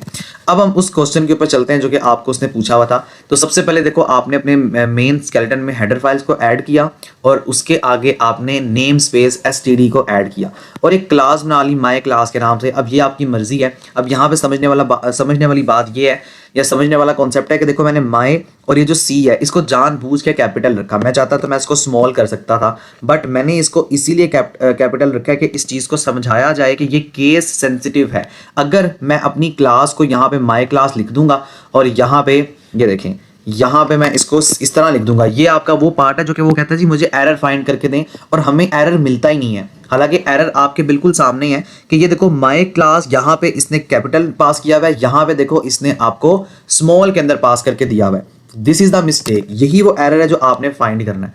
हमने हेडर फाइल ऐड की, हमने यूजिंग नेम स्पेस लिखा, हमने एक क्लास बना ली जिसको आपने कोई भी नाम दे दिया। आप अपना नाम दे सकते हैं, जो कि मैंने थोड़ा प्रोफेशनल रखा है तो मैंने यहाँ पे माई क्लास कह दिया। अब ये वो प्राइवेट पार्ट है आपकी क्लास का जो वो कह रहा था कि प्राइवेट डेटा वो डेटा होता है जिसके अंदर हमारा डेटा प्राइवेट के तौर पर पड़ा होता है। ये वही सारा हमने कॉपी किया है, बस हमने मेन फंक्शन यहाँ से ऐड किया। ये देखें, ये आपका वही फंक्शन है जो कि उसने आपको बना के दिया हुआ था। यहाँ पे आपको उसने कहा था जी इसके बाद यानी इतना प्रोग्राम लिखने के बाद you are required to write that code in the main function. आपने क्या करना है, आपने मेन फंक्शन के अंदर क्या करना है जी, कोड लिखना है जो कि ये 3 काम जो है वो परफॉर्म करके आपको दे दे। पहला काम क्या है कि आपने एंटर करवानी है वैल्यू, किससे? यूजर से। यूजर कौन होता है? मैं यूजर हूं, आप यूजर हैं। तो हमने कहा जी इंट n, मैंने एक वेरिएबल डिक्लेयर किया जिसको मैंने n यानी नंबर के नाम से दे दिया, और सी आउट करवाया enter the number of objects. Objects के नंबर्स को एंटर करें। और सी इन, सी आउट क्या करता है जनाब, सी आउट का मतलब होता है आपके डेटा को डिस्प्ले करवाना, ठीक है। और सी इन क्या करता है, ये यूजर से नंबर लेता है। This is the first requirement जो हमारी पूरी हो गई, कि वो ये कह रहा था कि आपने यूजर से डेटा एंटर करवाना है। मैं अभी आपको इसका आउटपुट भी दिखाऊंगा। तो हमने यूजर से डेटा एंटर कैसे करवाया, by using a cin function. So this is the first requirement जो उसने आपके क्वेश्चन में बोली हुई थी। सेकंड रिक्वायरमेंट थी डायनामिकली हम मेमोरी को एलोकेट करें। और जब भी हमने अपनी मेमोरी को डायनामिकली एलोकेट करना होता है तो हम वहां पे पॉइंटर्स ऑब्जेक्ट्स का या पॉइंटर्स वेरिएबल का इस्तेमाल करते हैं। और यहाँ पे देखो दो कीवर्ड हैं जिसकी वजह से उसने आपको ये क्वेश्चन पूछा हुआ था। अब पॉइंटर्स क्या है, पहले हम इसको समझ लें जरा जल्दी से। पॉइंटर्स आर द वेरिएबल्स जिसमें आपके दूसरे वेरिएबल का एड्रेस स्टोर होता है, सिंपल। अब ये देखें जी, हमने यहाँ पे न्यू कीवर्ड की मदद से, पॉइंटर समझना मकसद नहीं है, उसकी रिक्वायरमेंट क्या है वो समझना मकसद है। रिक्वायरमेंट में वो क्या कह रहा था, डायनामिकली एलोकेट मेमोरी चाहिए हमें। तो डायनामिकली आप अपनी मेमोरी को कैसे एलोकेट करेंगे, by using a new keyword. मैंने आपको ये पार्ट 1 में भी समझाया था, यही समझाने का मेरा मकसद था कि मैक्सिमम कॉन्सेप्ट आपका क्लियर किया जाए। तो न्यू कीवर्ड की मदद से हम जो है अपनी मेमोरी को एलोकेट करेंगे। सो न्यू, और जो भी आपने अपनी क्लास बनाई है, जो कि वो क्लास वहां पे उसने माय क्लास के नाम से बनाई हुई थी, जो कि कैपिटल क्लास थी। ये देखें यहाँ पे देखो, ये कैपिटल क्लास है। अगर मैं इसको स्मॉल लिख दूंगा तो मुझे वो एरर दे देगा, इसीलिए हमने यहाँ पे एज इट इज इसको लिखा और न्यू कीवर्ड की मदद से अपनी मेमोरी को एलोकेट कर लिया। न्यू क्या करेगा, मेमोरी को लेगा, कहां से लेगा, हीप से लेगा, जो हमने डिस्कस कल किया था, ठीक है। और उसके आगे प्रोग्रामर की जिम्मेदारी कि वो डी एलोकेट करे मेमोरी को, यानी कि मेमोरी ले ली है, यूज हो गई, अब कोई काम नहीं है हमें, अब वापस करे। तो वापस करने के लिए जो सिंटैक्स है ना, वो आपका ये है कि आप डिलीट का कीवर्ड लिखेंगे, सिर्फ इतना सा सिंटैक्स है आपका, डिलीट, और आगे आप लार्ज ब्रैकेट्स लगा दें और ऑब्जेक्ट अरे लिख दें, बस। क्योंकि ऑब्जेक्ट अरे के नाम से आपने एक अरे बनाई थी, आपने एक मेमोरी का छोटा सा हिस्सा जो है वो गेट किया था from your name which is called the object अरे। आपने कहा जी डिलीट कर दो इस ऑब्जेक्ट अरे के उस मेमोरी के हिस्से को जो हमने अपने लिए रिजर्व किया था। हम इसको जरा नेक्स्ट में लेके जाते हैं, जो कि मैं हर फाइल यहाँ पे सेव नहीं कर सकता, मैं यहाँ पे इसको आपको आउटपुट करके दिखाता हूँ।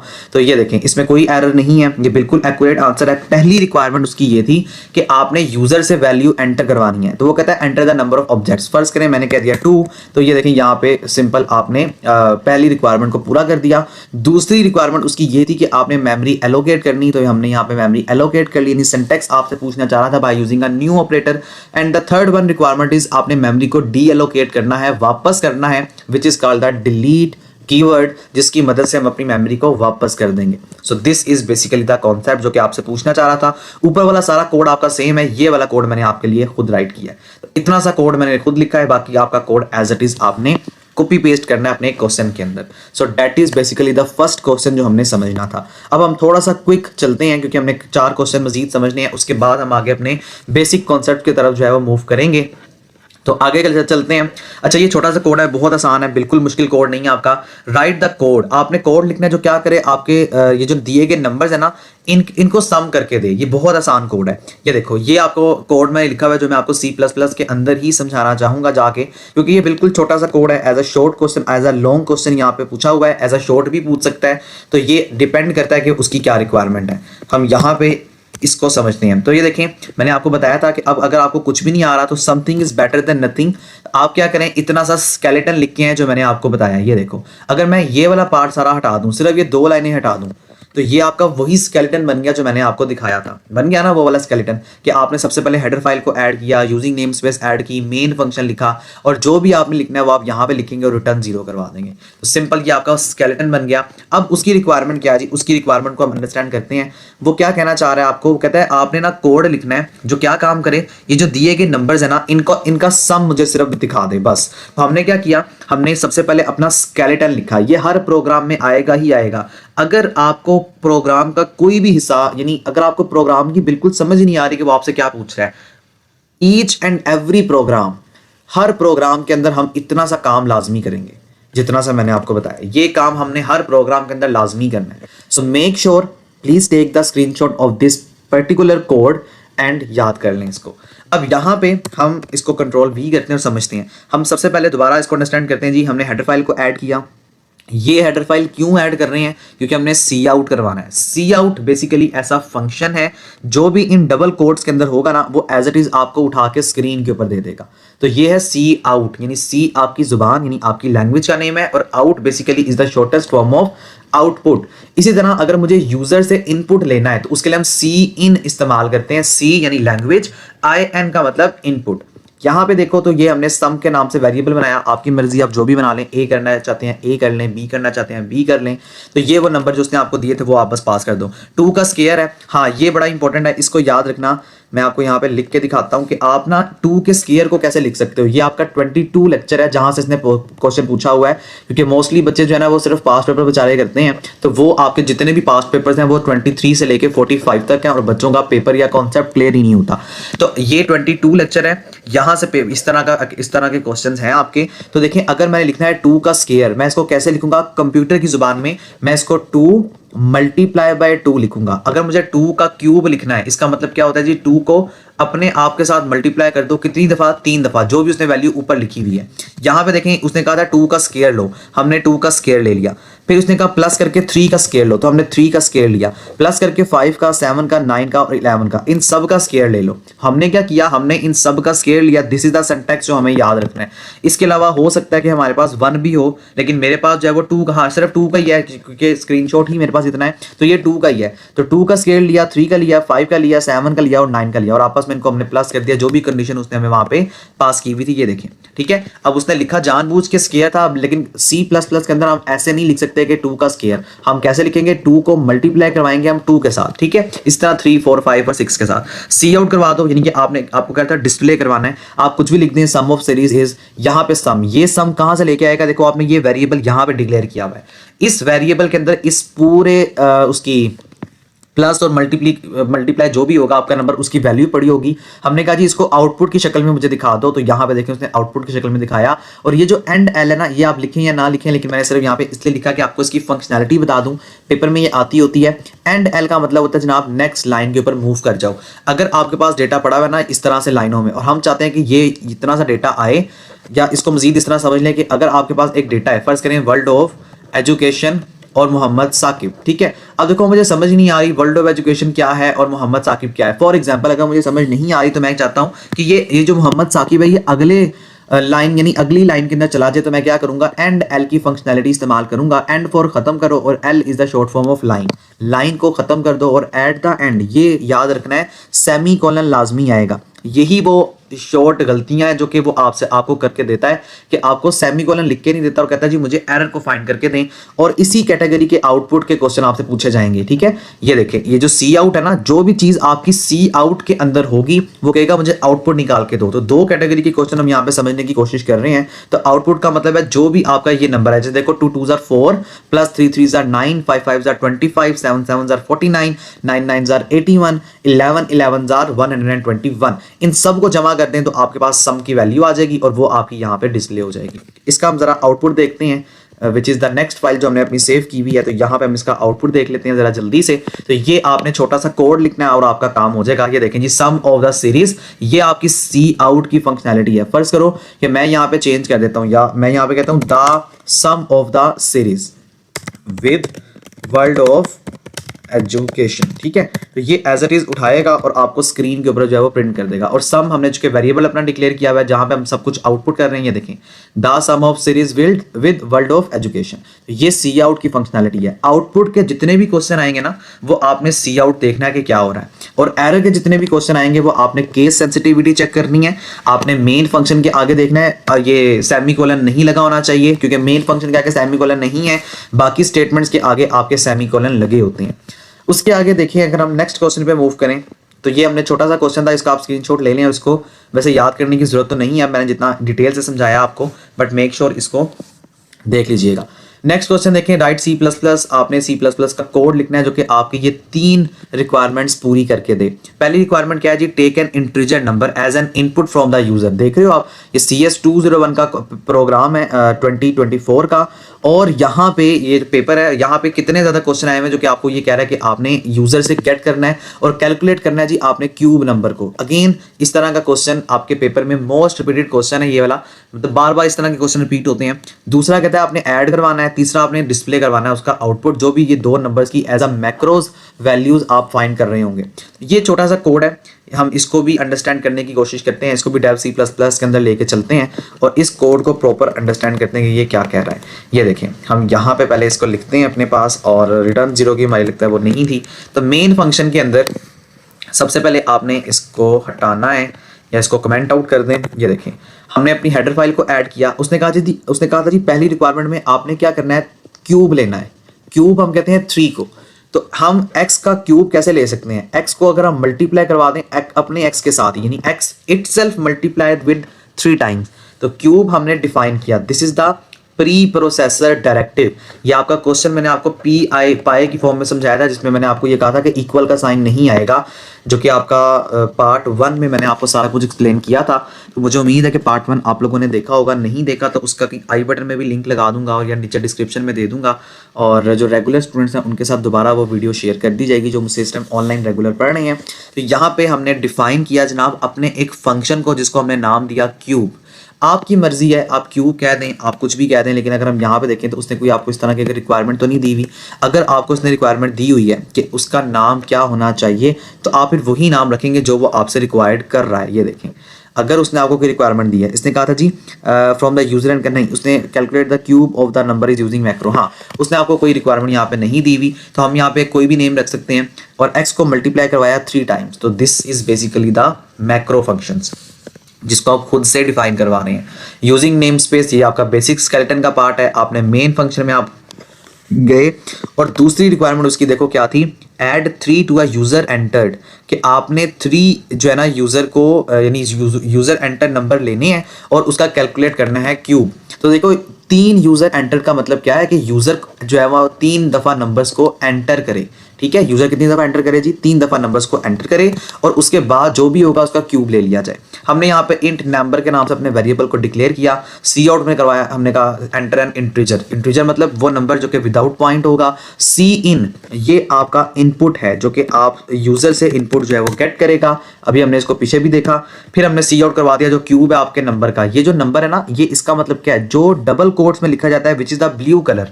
ये भी याद रखना, dev C plus plus allow नहीं है, पेपर में आप इसको ओपन नहीं कर सकते।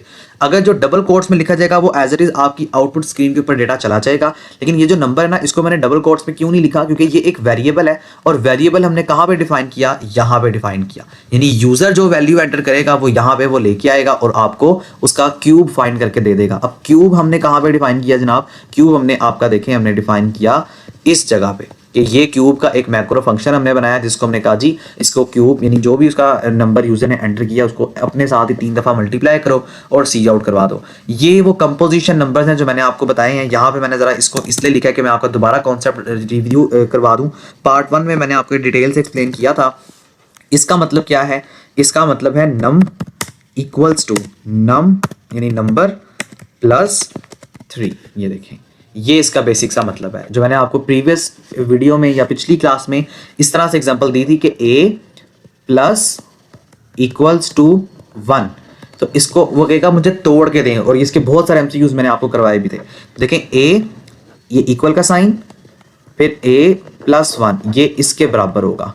और अगर ये वाला फंक्शन दे रहा है आपको a equal to a plus 1 और आपसे ये कहता है कि आप मुझे इसको जोड़ के दें, कंपोजिट करके दें, तो क्या करूंगा, जो 2 दफा वैल्यू आ रही है उसे कॉमन ले लूंगा। देखो वैल्यू a 2 दफा आ रही है, देन आपका ऑपरेटर यानी प्लस, फिर इक्वल और फिर 1 जो भी वैल्यू उसने दी हुई है 1 2 3 XYZ जो भी वैल्यू है। तो देखो ये वाली वैल्यू बन गई आपकी। ये आपने याद रखना है, this is called the composition या कंपोजिटर ऑपरेटर यानी कंपोजिशन ऑपरेटर्स। ये आपका बेसिक सब वही काम हो रहा है जो हम डिस्कस कर चुके हैं कि ये इस तरीके से काम करके देगा आपको। देन हमने कहा जी 3 तक चले, सी आउट करवा दो। जो भी उसने नंबर्स दिए हैं वो आपके क्यूब होंगे 3 दफा जो कि उसकी रिक्वायरमेंट थी, और आपने रिटर्न करवाया 0 which is the skeleton part of our program. हम इसको कंपाइल एंड रन करके देखते हैं हमें क्या आउटपुट देता है। हम यहाँ पे इसको कंपाइल कर लेते हैं। There is nothing error nothing output. वो कहता है जी एंटर एन इंटीजर। फर्स्ट करें मैंने यहाँ पे किया 2, तो ये देखें 2 की पावर क्या आ गई 8 आ गई, क्योंकि उसने क्या किया, by using a macro function 2 की पावर 3 की, यानी 2 को मल्टीप्लाई किया 2 के साथ, फिर मल्टीप्लाई किया 2 के साथ, तो आपके पास आंसर आ गया 8। अब ये नेक्स्ट लाइन में आ रहा है, this is called the end L functionality, line खत्म कर दो। और हमने कहा था जी जो भी आंसर आए, ये देखो क्यूब ऑफ अपडेटेड नंबर 5 उसने खुद से ही अपडेट किया, तो उसका उसने क्यूब आपको पास ऑन कर दिया, विच इज कॉल्ड 125। तो इस पूरे कॉन्सेप्ट के अंदर हमने सिर्फ क्यूब के कॉन्सेप्ट को समझना था कि हम क्यूब कर रहे हैं, यानी कि हम उसका क्यूब ले रहे हैं। ये आपका बेसिक सा कॉन्सेप्ट था, जो कि मुझे उम्मीद है कि समझ आ गई होगी। You can take screenshot from this and मजीद आप इसको फर्दर जो है वो समझ सकते हैं या देख सकते हैं। आगे हम चलें, या अगला क्वेश्चन अगर हम देखें, तो ये इसका वही सोल्यूशन जो मैंने आपको भी बताया, यहाँ पे इसलिए समझा नहीं रहा कि यहाँ पे ज़रा टफ होगा आपको समझाना, और प्रोग्रामिंग की स्क्रीन पे लेके जाके आपको समझाना ज़्यादा आसान है। नेक्स्ट देखते हैं, given the code of a class matrix, आपको एक क्लास का जो मैट्रिक्स का कोड है वो दिया गया है। अच्छा याद रहे, जब भी मैट्रिक्स की बात करेगा, इसमें भी अगेन पार्ट 1 मैं दोबारा डिस्कस करूंगा। पार्ट 1 में मैंने आपको बताया था कि आपकी जो मेमोरी है ना, विच is called the 2 dimensional memory, जिसको हमने ये सीखा था प्रीवियस क्लास में कि 2 dimensional memory is also known as multi dimensional memory. इसके अंदर आपका जो डेटा होता है number of rows and number of columns की फॉर्म में पड़ा होता है, लाइक दिस। ठीक है, ये आपका नंबर ऑफ रो है और ये आपका नंबर ऑफ कॉलम है, जिसको आप सेपरेट करते हैं bye using a commas. But अभी के लिए देखें, ये पहला नंबर ऑफ रो है, ये याद रखना है, पेपर में एमसीक्यूज आता होता है स्पेशली प्रैक्टिकल के स्टूडेंट्स के लिए, कि this is the number of row, यानी पहला जो लिखा होगा वो रोज होंगे, and this is the number of column, और जो दूसरा लिखा होगा वो आपके कॉलम्स के पार्ट को शो कर रहे होंगे। तो अब यहाँ पे उसने आपको एक मैट्रिक्स बना के दिया, यानी मैट्रिक्स की एक उसने आपको क्लास बना के दी है, और प्राइवेट यानी उसके क्लास के प्राइवेट हिस्से में उसने उसको इनिशियलाइज किया। ये जो पीछे इंट की डेटा टाइप है, यानी ये इसने लिखा हुआ है इंट एलिमेंट, और एलिमेंट के साथ 3 का मतलब क्या है, नंबर ऑफ रोज, एंड इस 3 का मतलब है जी नंबर ऑफ कॉलम। कहते हैं जी write the operator function of insertion sign. याद है आपको, हमने प्रीवियस क्लास में, यानी प्रीवियस कल की क्लास में हमने ये भी डिस्कस किया था कि इंसर्शन साइन होता है जो कि सी आउट के साथ हम इस्तेमाल करते हैं, इंसर्शन साइन हम सी इन के साथ जो है वो इस्तेमाल कर रहे होते हैं। तो ये कॉन्सेप्ट है हमारे पास। इसके बाद हम बेसिक कॉन्सेप्ट को अंडरस्टैंड करने के लिए आगे चलेंगे। आपने क्या करना है, आपने इस कोड को क्लास मैट्रिक्स के अंदर जो है वो ऑपरेटर फंक्शन की मदद से, इंसर्शन साइन की मदद से जो है वो इस कोड को मॉडिफाई करना है। सिंपल सा कोड है, छोटा सा कोड है ये भी बिल्कुल। आपने ये देखें, हमने जितना उसने कोड दिया हुआ है ना, उतना कोड हमने लिखना है, और उस कोड को लिखने के बाद हम फर्दर उसको मॉडिफाई करेंगे as per requirement. So go back to the next file, हम यहाँ पे मजीद आते हैं और यहाँ से इसको अंडरस्टैंड करते हैं। ये देखो, ये वाला पार्ट उसने दिया था, हमने एक पब्लिक पार्ट किया, और ये फ्रेंड फंक्शन है। देखो फ्रेंड फंक्शन क्या होता है, फ्रेंड फंक्शन वो फंक्शन होता है जो कि आपके क्लास के प्राइवेट हिस्से को जाके एक्सेस करता है, which is against the encapsulation. इस नंबर को, इस वर्ड को याद कर लें। इनकैप्सुलेशन का मतलब होता है डेटा हाइडिंग, डेटा को छुपाना। ठीक है जी, इनकैप्सुलेशन का ये मतलब होता है कि अगर मुझे डेटा को छुपाना है तो ये आपका डेटा हाइडिंग का कॉन्सेप्ट कहलाएगा। तो फ्रेंड फंक्शन की मदद से हम उसको एक्सेस करेंगे। ओएस यानी कि आउटपुट स्ट्रीम, एंड ऑपरेटर ये आपका रेफरेंस का साइन है। ये थोड़ा सा सिंटैक्स मुश्किल है बिकॉज हम क्लासेस के साथ अब काम कर रहे हैं। इसकी ज़्यादा जितना आपको तब समझ आएगी अगर मैं आपको ये वाला काम करवाऊँ, लेकिन मैं पहले आपको ये समझाने की कोशिश करता हूँ, देन हम आगे अपने बेसिक कॉन्सेप्ट के ऊपर चलते हैं। तो हम देखें, एक क्लास हमने बनाई मैट्रिक्स की, और उस मैट्रिक्स के प्राइवेट पार्ट में हमने नंबर ऑफ रोज और नंबर ऑफ कॉलम को डिस्कस किया। अभी मैंने आपको बताया कि this is number of row, पहले हमेशा नंबर ऑफ रो आएगा and then number of column आएगा। हमने उसको एक्सेस किया by using a friend function. Output stream के साथ हमने एक रेफरेंस वेरिएबल पास किया, हमने किसे कह दिया जी ओएस यानी ऑपरेटिंग सिस्टम, कुछ भी आप कह सकते हो, हमने इसको कांस्ट कर दिया यानी कांस्टेंट करवा दिया, और नेस्टेड लूप इसके अंदर अप्लाई की, क्योंकि उसकी रिक्वायरमेंट क्या थी, उसकी रिक्वायरमेंट ये थी, ये देखें उसकी रिक्वायरमेंट जनाब ये थी कि आपने ऑपरेटर फंक्शन की मदद से इंसर्शन करवानी है इस क्लास के अंदर, इंसर्ट करवाना है यानी कि सी आउट करवाना है आपने इस क्लास के अंदर। तो हमने फॉर लूप की मदद से ओएस स्ट्रीम के साथ काम किया। ये आपके फाइल्स फंक्शन है, सॉरी ये क्या हो गया, कंट्रोल वी करते हैं। ये देखें, तो हमने फॉर लूप में हमने कहा जी इंट आई इक्वल टू 0, ये आपकी नेस्टेड लूप है। अगर लूप के अंदर लूप होगी तो उसको हम कहते हैं नेस्टेड लूप। तो ये हमने 2 दफा लूप्स पास की। फॉर लूप है, इसका सिंटैक्स भी इंपॉर्टेंट है। सबसे पहले आपने अपने वेरिएबल को इनिशियलाइज किया, देन आपने एक कंडीशन पास की कि जो आई है वो लेस देन है 3 से। अच्छा, यहाँ पे ना एक स्टूडेंट का कमेंट आया था मुझे, आई थिंक पहले वाले पार्ट में CS 201 के पार्ट में, कि सर ये जो साइन है ये लेस देन का साइन नहीं है, ये ग्रेटर देन का साइन है। तो देखें बेटा, इसमें आपने ये बात याद रखनी कि जो आई है ना, मैंने कहता हूँ मैंने कहा कि आई लेस देन 3 है, नॉट आई ग्रेटर देन 3। ये ग्रेटर देन का तो ये मतलब होगा कि ये जहां पे देखो ये वाला जो इस ऑपरेटर का मुंह खुला हुआ होता है ना, इसका मतलब है कि वो वाली साइड बड़ी है। तो इस जीरो को हमने जीरो से, इस आई को जीरो से इनिशियलाइज करवाया और हमने कहा आई छोटा है 3 से। हम ये नहीं कह रहे कि इसका मतलब ये क्या है, this is the greater than sign, but हम इसको कंडीशनली इस तरह पढ़ते हैं कि 0 लेस देन 3। इसका मतलब यही है कि 0 ग्रेटर देन या 3 ग्रेटर देन 0, इसका ये मतलब है। लेकिन हम इसको अपनी आसानी के लिए 0 लेस देन 3 पढ़ते हैं, ये आपने याद रखना है। हमने फॉर लूप पास करवाई, एक आई कह दिया, एक जे कह दिया। क्वेश्चन यहाँ पे ये उठता है कि हम यहाँ पे 2 दफा फॉर लूप पास क्यों करवा रहे हैं। इसका आंसर बड़ा सिंपल है, this is for rows and this is for column. चूंकि हम 2 डायमेंशनल अरे के साथ काम कर रहे हैं और 2 डायमेंशनल अरे आपकी वही होती है जो कि आपके नंबर ऑफ रोज के साथ काम करती है एंड नंबर ऑफ कॉलम के साथ काम करती है। इसमें आपका डेटा टेबल्स की फॉर्म के अंदर पड़ा होता है। हमने ओएस जो हमने अपना वेरिएबल डिक्लेयर करवाया था विद रेफरेंस, हमने कहा जी इसमें एलिमेंट को इंसर्ट कर दो और एंड एल कर दो, यानी लाइन को खत्म कर दो, और आपने रिटर्न करवा दिया सिंपल ओएस को। ये छोटा सा कोड है, थोड़ा सा ये आपका ट्रिकी हो सकता है क्योंकि ये असल में आपके रेफरेंस और बेसिक कॉन्सेप्ट आपका ऊप का है। अब हम जरा बेसिकली जो बेसिक कॉन्सेप्ट है आपका 30 लेक्चर से लेके 45 तक हम उसको अंडरस्टैंड करते हैं। लेकिन उससे पहले मैं आपको जरा छोटा सा कोड है जो समझा देता हूँ, जो कि 1 से 23 तक जो है आपको अंडरस्टैंडिंग करवा रहा है। इसमें ना 1 से लेकर वैसे 18 तक आपका बनता नहीं था, लेकिन ये आपके प्रैक्टिकल के लिए भी काम आएगा। और दूसरा ये कि जो आपका 22 लेक्चर है ना, वो एक कंप्लीट रिवीजन है 1 से लेकर 21 तक। तो उसके हिसाब से बहुत सारे क्वेश्चंस पेपर में आते होते हैं। तो देखिए, हमने हेडर फाइल को ऐड किया, हमने यूजिंग नेम स्पेस एसटीडी को ऐड किया जैसे मैंने आपको बताया। फिर हमने अपने एक वेरिएबल्स को बनाने के लिए डेटा टाइप को ऐड किया। कोई भी वेरिएबल का नाम रख दें, ये आपका फंक्शन है जो कि आपकी जो वेरिएबल्स हैं उनको प्लस कर रहा है, इनको जमा कर रहा है। अब इसमें इंपॉर्टेंट बात ये याद रखने वाली कि जो प्लस है ये आपका ऑपरेटर होता है, और ये जो ए और बी आपको नजर आ रहे हैं, this is called your operands. Operands क्या होते हैं? जो वैल्यूज को स्टोर करते हैं। ऑपरेटर क्या होता है? जो कि आपका काम करता है, यानी काम करवाता है कि मैंने जमा करना है, यानी प्लस करना है, माइनस करना है, डिवीजन करनी है या मल्टीप्लाई करनी है।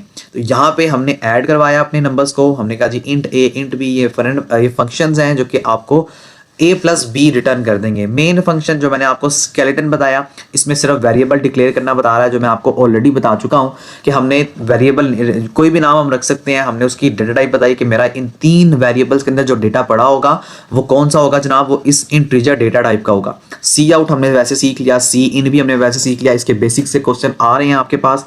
फिर हमने इक्वालिटी के साइन को देखा कि इक्वल का साइन होता है जी असाइनमेंट ऑपरेटर, ठीक है। और यहाँ पे आपने अपने नंबर्स को ऐड करने के लिए इस फंक्शन को कॉल कर लिया। फिर इंपॉर्टेंट पॉइंट जो है ना, वो आपके ये वाला ज्यादा पार्ट इंपॉर्टेंट है। ये हमेशा से आपका बहुत इंपॉर्टेंट रहा है आपके शॉर्ट क्वेश्चंस के अंदर। शॉर्ट क्वेश्चन में ना वो हमेशा वो आपको आउटपुट जो पूछता है ना, वो इफ एल्स की फॉर्म में पूछता है। देखो सी आउट तो इस्तेमाल हो रहा है, लेकिन इफ एल्स एक बड़ा इंपॉर्टेंट पार्ट है। ये एक कंडीशनल स्टेटमेंट है। इफ एल्स का मतलब है कि अगर आपका सम, ये देखें फर्ज करें, मैं एग्जाम्पल के तौर पे कहता हूं कि मेरा एक सम वेरिएबल है जिसको मैंने कहा कि वो बराबर है 10 के। फर्ज करें अगर मेरा सम 10 के बराबर है, तो अब ये एक कंडीशन पास करवाई उसने, और यही पेपर में वो आपको इतना सा कोड सिर्फ उठा के देगा छोटा सा, और कहेगा मुझे इसका आउटपुट बताएं। स्टूडेंट्स ज्यादा कंफ्यूज इसलिए होते हैं कि 3 दफा सी आउट आ गया। ये देखें, एक ये सी आउट है, एक ये सी आउट है, एक ये सी आउट है। तो कंफ्यूज नहीं होना, आपने सिर्फ इस कंडीशन को देखना है, ये क्या कंडीशन पास ऑन कर रहा है आपको, ठीक है। कंफ्यूज होने की आप लोगों को बिल्कुल भी जरूरत नहीं होगी, या बिल्कुल भी आप लोग कंफ्यूज नहीं होंगे अगर आप इस कंडीशन को समझ लें। ये 10 है, तो यहां पे देखो वो कहता है सम यानी 10 अगर बड़ा है किससे? 0 से, तो क्या तो सम इज पॉजिटिव। यानी कि अब देखो इस कंडीशन के हिसाब से आपका एक ही सी आउट आएगा, एक ही आउटपुट आएगा। सम का हमने कहा था जी 10, अगर 10 देखें बड़ा है, यानी 10 अगर बड़ा है 0 से, जो कि कंडीशन आपकी ट्रू हो गई, तो वो कहता है सी आउट कर दो, यानी कि आउटपुट दिखा दो the some is positive. Else if, फर्ज करो ये कंडीशन आपकी फॉल्स हो जाती, तो फिर दूसरी कंडीशन आनी थी 10 अगर छोटा है 0 से, तो सी आउट कर दो सम इज नेगेटिव। अब ये कंडीशन जो कि फॉल्स नहीं हो रही, क्योंकि जहां पे ये इस ऑपरेटर का मुंह खुला हुआ होगा, दैट मींस कि उसके अगला नंबर बड़ा है। ये आप लोगों को इसलिए बता रहा हूं कि इसको याद रखना है आप लोगों ने। एल्स के अंदर आप कहते हो सम इज 0, यानी कि अगर मेरे पास ये दोनों कंडीशंस ही नहीं हुई, तो अगर ऐसा नहीं हुआ तो हमने हो सकता है सम को कहा हो 0, तो उसने एल्स में कहा कि सी आउट करवा दो सम इज 0। लेकिन अभी हमारे पास 10 वैल्यू थी, तो इस कंडीशन के हिसाब से ये कंडीशन आपकी ट्रू होगी और आपके पास आउटपुट सिर्फ आपने पेपर में लिख के आना होगा सम इज पॉजिटिव। तो इस तरह के शॉर्ट क्वेश्चंस आपके पेपर में आते हैं। और एग्जांपल देखें, मैंने लूप की भी बता दी है, लूप की मैंने अभी आपको थोड़ी देर पहले सिंटैक्स बता दिया है। अब मुझे मेरा ख्याल है कि आपको दोबारा बताने की जरूरत नहीं पड़ेगी।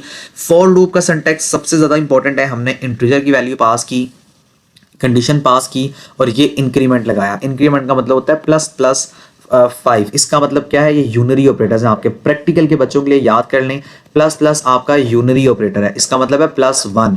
अगर मैंने लिखा है ना i प्लस प्लस, और फर्ज करें i को मैंने कहा कि ये बराबर था 10 के, तो 10 प्लस और दूसरे प्लस का मतलब है 1, 10 + 1 = 11। हमेशा याद रखिएगा plus plus is a unary operator. ये पेपर में आएगा, मुझसे लिखवा लें जो प्रैक्टिकल के बच्चे हैं। प्लस प्लस आपका यूनरी ऑपरेटर है। ये यूनरी का मतलब है सिर्फ एक वैल्यू के साथ काम करता है, always increment and decrement by 1, इसलिए हम इसको यूनरी ऑपरेटर कहते हैं। सिंपल। और एंड एल मैंने आपको बता दिया कि एंड एल का मतलब लाइन को खत्म करना। तो मुझे उम्मीद है कि ये कॉन्सेप्ट अब आपका क्लियर हो गया होगा। हम जरा जल्दी से रिव्यू कर लेते हैं अपने सेकंड प्रोग्राम का, जो कि मोस्ट इंपॉर्टेंट पार्ट है आपके पेपर का। अभी आपने लाइव पेपर भी देखा जिसमें काफ़ी सारे क्वेश्चन आपके क्लासेस से रेलिवेंट थे। तो यहाँ पे देखें जी, हमने बिल्कुल एज इट इज़ हमने अपने स्केलेटन को लिखा, क्लास बनाई एक पर्सन की। इनहेरिटेंस को हमने अंडरस्टैंड करना है। इनहेरिटेंस की 3 टाइप्स होती हैं। सबसे पहले हम इसको समझते हैं इनहेरिटेंस होता क्या है। इनहेरिटेंस का मतलब ये होता है कि 2 क्लासेस हैं। फर्स्ट करें, एक क्लास है पेरेंट की, एक क्लास है चाइल्ड की। अब पेरेंट और चाइल्ड का बिहेवियर सेम होगा। फर्स्ट करें जैसे मैं हूं और मेरा बेटा है आगे, तो अगर मैं खाना खाता हूं तो जाहिर सी बात है कि मेरा बेटा भी इंसान है, उसे भी खाना खाने की जरूरत पड़ती है, वो भी खाना खाता होगा। ये बिहेवियर सेम है हमारा। तो जो चीजें सेम है ना, वो आप एक जगह पे लिख दें और इनहेरिट करवा दें। This is the inheritance. इसी तरह मैं हूं, मेरा नाम है, मेरे बेटे का भी नाम होगा। डैट मीन्स कि वो जो नेमिंग आ रही है वो आपका जो है वो बिहेवियर के अंदर नहीं आएगा, वो आपके एट्रीब्यूट के अंदर आएगा। तो वो भी आपका कॉमन आ रहा है, यानी कि 2 ऑब्जेक्ट्स की जो कॉमन चीजें आप निकाल रहे हैं उसको आप साइड पे कर दें, एक दफा लिख दें और उस कोड को रीयूज कर लें। This is the basic concept of inheritance. अभी ज्यादा डिटेल में मैं नहीं जाना चाहता, क्योंकि ज्यादा डिटेल में जाऊंगा तो जितनी चीजें आपको समझाई हैं वो भी शायद आपको फिर समझ ना आए। तो आई वॉन्ट कि आप इसको अच्छे तरीके से समझें। हम ज़्यादा डिटेल में नहीं जाएंगे। हमने एक क्लास बना ली पर्सन के नाम की। हमने कहा जी प्रोटेक्टेड पार्ट के अंदर, प्रोटेक्टेड आपकी क्लास का वो हिस्सा होता है जिसके अंदर कुछ हिस्सा आपका पब्लिक होता है, कुछ हिस्सा आपका प्राइवेट होता है। मैंने आपको एग्जांपल कुछ यूं दी थी कि आपका जो CNIC नंबर है वो आपके पेरेंट्स के लिए, यानी वो प्राइवेट पार्ट है ना, लेकिन वो प्राइवेट पार्ट आपका उन लोगों के लिए है, जैसे मैं हूँ और मेरे 10 स्टूडेंट्स हैं रेगुलर क्लास के अंदर, तो 10 स्टूडेंट का मुझे CNIC नंबर पूछने की जरूरत नहीं, क्योंकि वो मेरे पास पढ़ने आए हुए हैं ना। इसी तरीके से बच्चों को मुझसे CNIC नंबर पूछने की जरूरत नहीं है, लेकिन हो सकता है कि उनके घर में जो उनके वालिदैन हैं उनको वो डेटा पता हो, क्योंकि वो डेटा उनके लिए पब्लिक है, बाकियों के लिए प्राइवेट है। इस तरह की सिचुएशन को हम प्रोटेक्टेड कहते हैं। हमने यहाँ पे डेटा टाइप डिक्लेयर करवाई जी स्ट्रिंग। स्ट्रिंग आपकी डेटा टाइप है जो कि नेमिंग या नेम के साथ हमेशा आती है। और एक और वेरिएबल डिक्लेयर करवाया विद एज, और इसकी डेटा टाइप हमने दे दी इंटीजर, क्योंकि एज आपकी 17 साल हो सकती है, 35 साल हो सकती है, 40 साल हो सकती है, 60 साल हो सकती है। हम कभी भी नहीं कहते कि हम जो है ना, यानी हम ऐसे नहीं कहते कि मेरी उम्र फॉर एग्जाम्पल 10.5 साल है।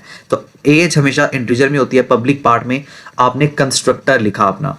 कंस्ट्रक्टर क्या होता है? कंस्ट्रक्टर आपका वही नाम होगा जो कि आपके क्लास का नेम है। फर्ज करें जी मैं यहाँ पे p को छोटा लिख देता हूँ, तो ये मुझे एरर दे देगा। इसको याद रखना है आपने, ये आपके एरर्स का क्वेश्चन है जो कि पेपर में पूछता है। तो ये एरर आ जाएगा। यहाँ पे आपको p अगर बड़ा लिखना है तो यहाँ पे भी बड़ा ही होगा। स्ट्रिंग n ये आपने पैरामीटर्स पास किए, और ये जो सेमी कोलन आपको नजर आ रहा है, this is the syntax of inheritance. ये आप इनहेरिट करवाने लगे हैं, ठीक है। आपने कहा जी स्ट्रिंग नेम, इस नेम के साथ आप जो है वो इनहेरिट करवा रहे हैं, ये आपका काम है। इसी तरह एज को आपने इनहेरिट करवाया इस इंट a के साथ। उसके आगे देखो, अगर आप जहां पे वर्ड आपका void आ जाएगा, डेट मीन्स अ फंक्शन। थोड़ा सा ट्रिकी है, लेकिन इसमें ज़्यादा चीज़ें बताने के लिए इंपॉर्टेंट है। जहाँ पे मेरा वर्ड void आएगा उसका मतलब है जी फंक्शन, और जो भी आपका फंक्शन है वो आप हमेशा इन ब्रैकेट्स के अंदर राइट करते हैं। अब ये हमने चूंकि थोड़ा सा प्रोफेशनल होकर लिखे, आप इसको इस तरह भी लिख सकते हैं। मैं आपको यहाँ पर समझाने के लिए लिख देता हूँ। इसमें सिर्फ सी आउट करवाया, और सी आउट में आपको 12 दफ़ा समझा चुका हूँ। ये देखें ड्राइव क्लास, ड्राइव क्लास होती है स्टूडेंट की, यानी कि ड्राइव क्लास जो है ना आपकी चाइल्ड क्लास होती है। आप इनहेरिट करवा रहे हैं उसको पर्सन की क्लास के साथ। चूंकि देखिए पर्सन कोई भी हो सकता है ना, पर्सन का मतलब है टीचर, यानी एक आदमी है। अब वो आदमी हो सकता है, ये देखें पर्सन की एक क्लास बनाई मैंने। अब पर्सन की वो क्लास सबके साथ इनहेरिट हो सकती है, स्टूडेंट के साथ भी, टीचर के साथ भी, डॉक्टर के साथ भी, इंजीनियर के साथ भी, पायलट के साथ भी। क्यों? क्योंकि हर आदमी, हर इंसान पर्सन है। अब उस इंसान के का नाम होगा, एज होगी, एट्रीब्यूट्स हैं उसके ये, इसके अलावा वो इंसान खाता भी होगा, चलता भी होगा, पहनता भी होगा, बोलता भी होगा। तो ये तमाम तक चीज़ें सबकी कॉमन है। हम क्या करते हैं, कॉमन चीज़ों को लेकर एक जगह पे लिख लेते हैं और बाद में उसको कोड को रीयूज करते हैं। So basically this can be achieve by inheritance, simple. तो हमने इनहेरिट करवा दिया स्टूडेंट की क्लास को पर्सन की क्लास के साथ, और पब्लिक पार्ट के अंदर ये हमने उसका कंस्ट्रक्टर लिखा। ये देखें, हमने क्लास बनाई थी स्टूडेंट की, तो वही नाम आपका कंस्ट्रक्टर। कंस्ट्रक्टर जिस तरह न्यू ऑपरेटर है ना, आपको मेमोरी गेट करके देगा, इसी तरह कंस्ट्रक्टर जो है वो आपके लिए मेमोरी गेट करेगा, और डिस्ट्रक्टर क्या करेगा, आपको मेमोरी वापस कर देगा। अगेन हमने वॉइड, जहां पे वर्ड वॉइड आ जाए डैट मीन्स अ फंक्शन, हमने एक फंक्शन बनाया। अब अगेन ये आप दोबारा इनहेरिट करवा रहे हैं। इनहेरिटेंस बार बार दिखाने का मकसद सिर्फ आपको ये है कि आपको याद हो जाए कि मैं कैसे इनहेरिट करवा सकता हूं, by using simple semicolon function. या simple colon function, semicolon नहीं है, कॉलन है, सॉरी। मेन फंक्शन में आगे आपने कहा जी स्टूडेंट अलाइस, यानी जो भी मेरे स्टूडेंट का नेम है हाई स्कूल, और जो मिस्टर जोहन है उसकी एज ये है, और वो मैथमेटिक्स के वो हैं टीचर हैं, और आपने इसको सी आउट करवा दिया और डिस्प्ले करवा दिया। अगेन इसके अंदर सिर्फ आपको मतलब इतने कम्प्लेक्स प्रोग्राम नहीं आते, देखो छोटे छोटे प्रोग्राम आते हैं, जैसे मैंने अभी आपको बना के ये दिखाया या समझाए हैं। लेकिन आप लोगों को बेसिक्स समझाना ज़रूरी है, या बेसिक्स के बारे में बताना ज़रूरी है। तो ये आपकी जनाब वीडियो थी, मुझे उम्मीद है कि आपको समझ आ गई होगी, या ये क्लास थी ये वाली, तो मुझे उम्मीद है कि हमने इसको अंडरस्टैंड कर लिया होगा। दुआओं में याद रखिएगा। Thank you so much. अगर आप कोई भी रेगुलर क्लासेस हमसे लेना चाहते हैं, या कोई paid service like LMS handling करवाना चाहते हैं, तो नंबर आपको हमारी जो है, मेरा नंबर स्क्रीन के ऊपर चल रहा होगा, आप हमसे कांटेक्ट कर सकते हैं। थैंक यू, अल्लाह हाफिज़।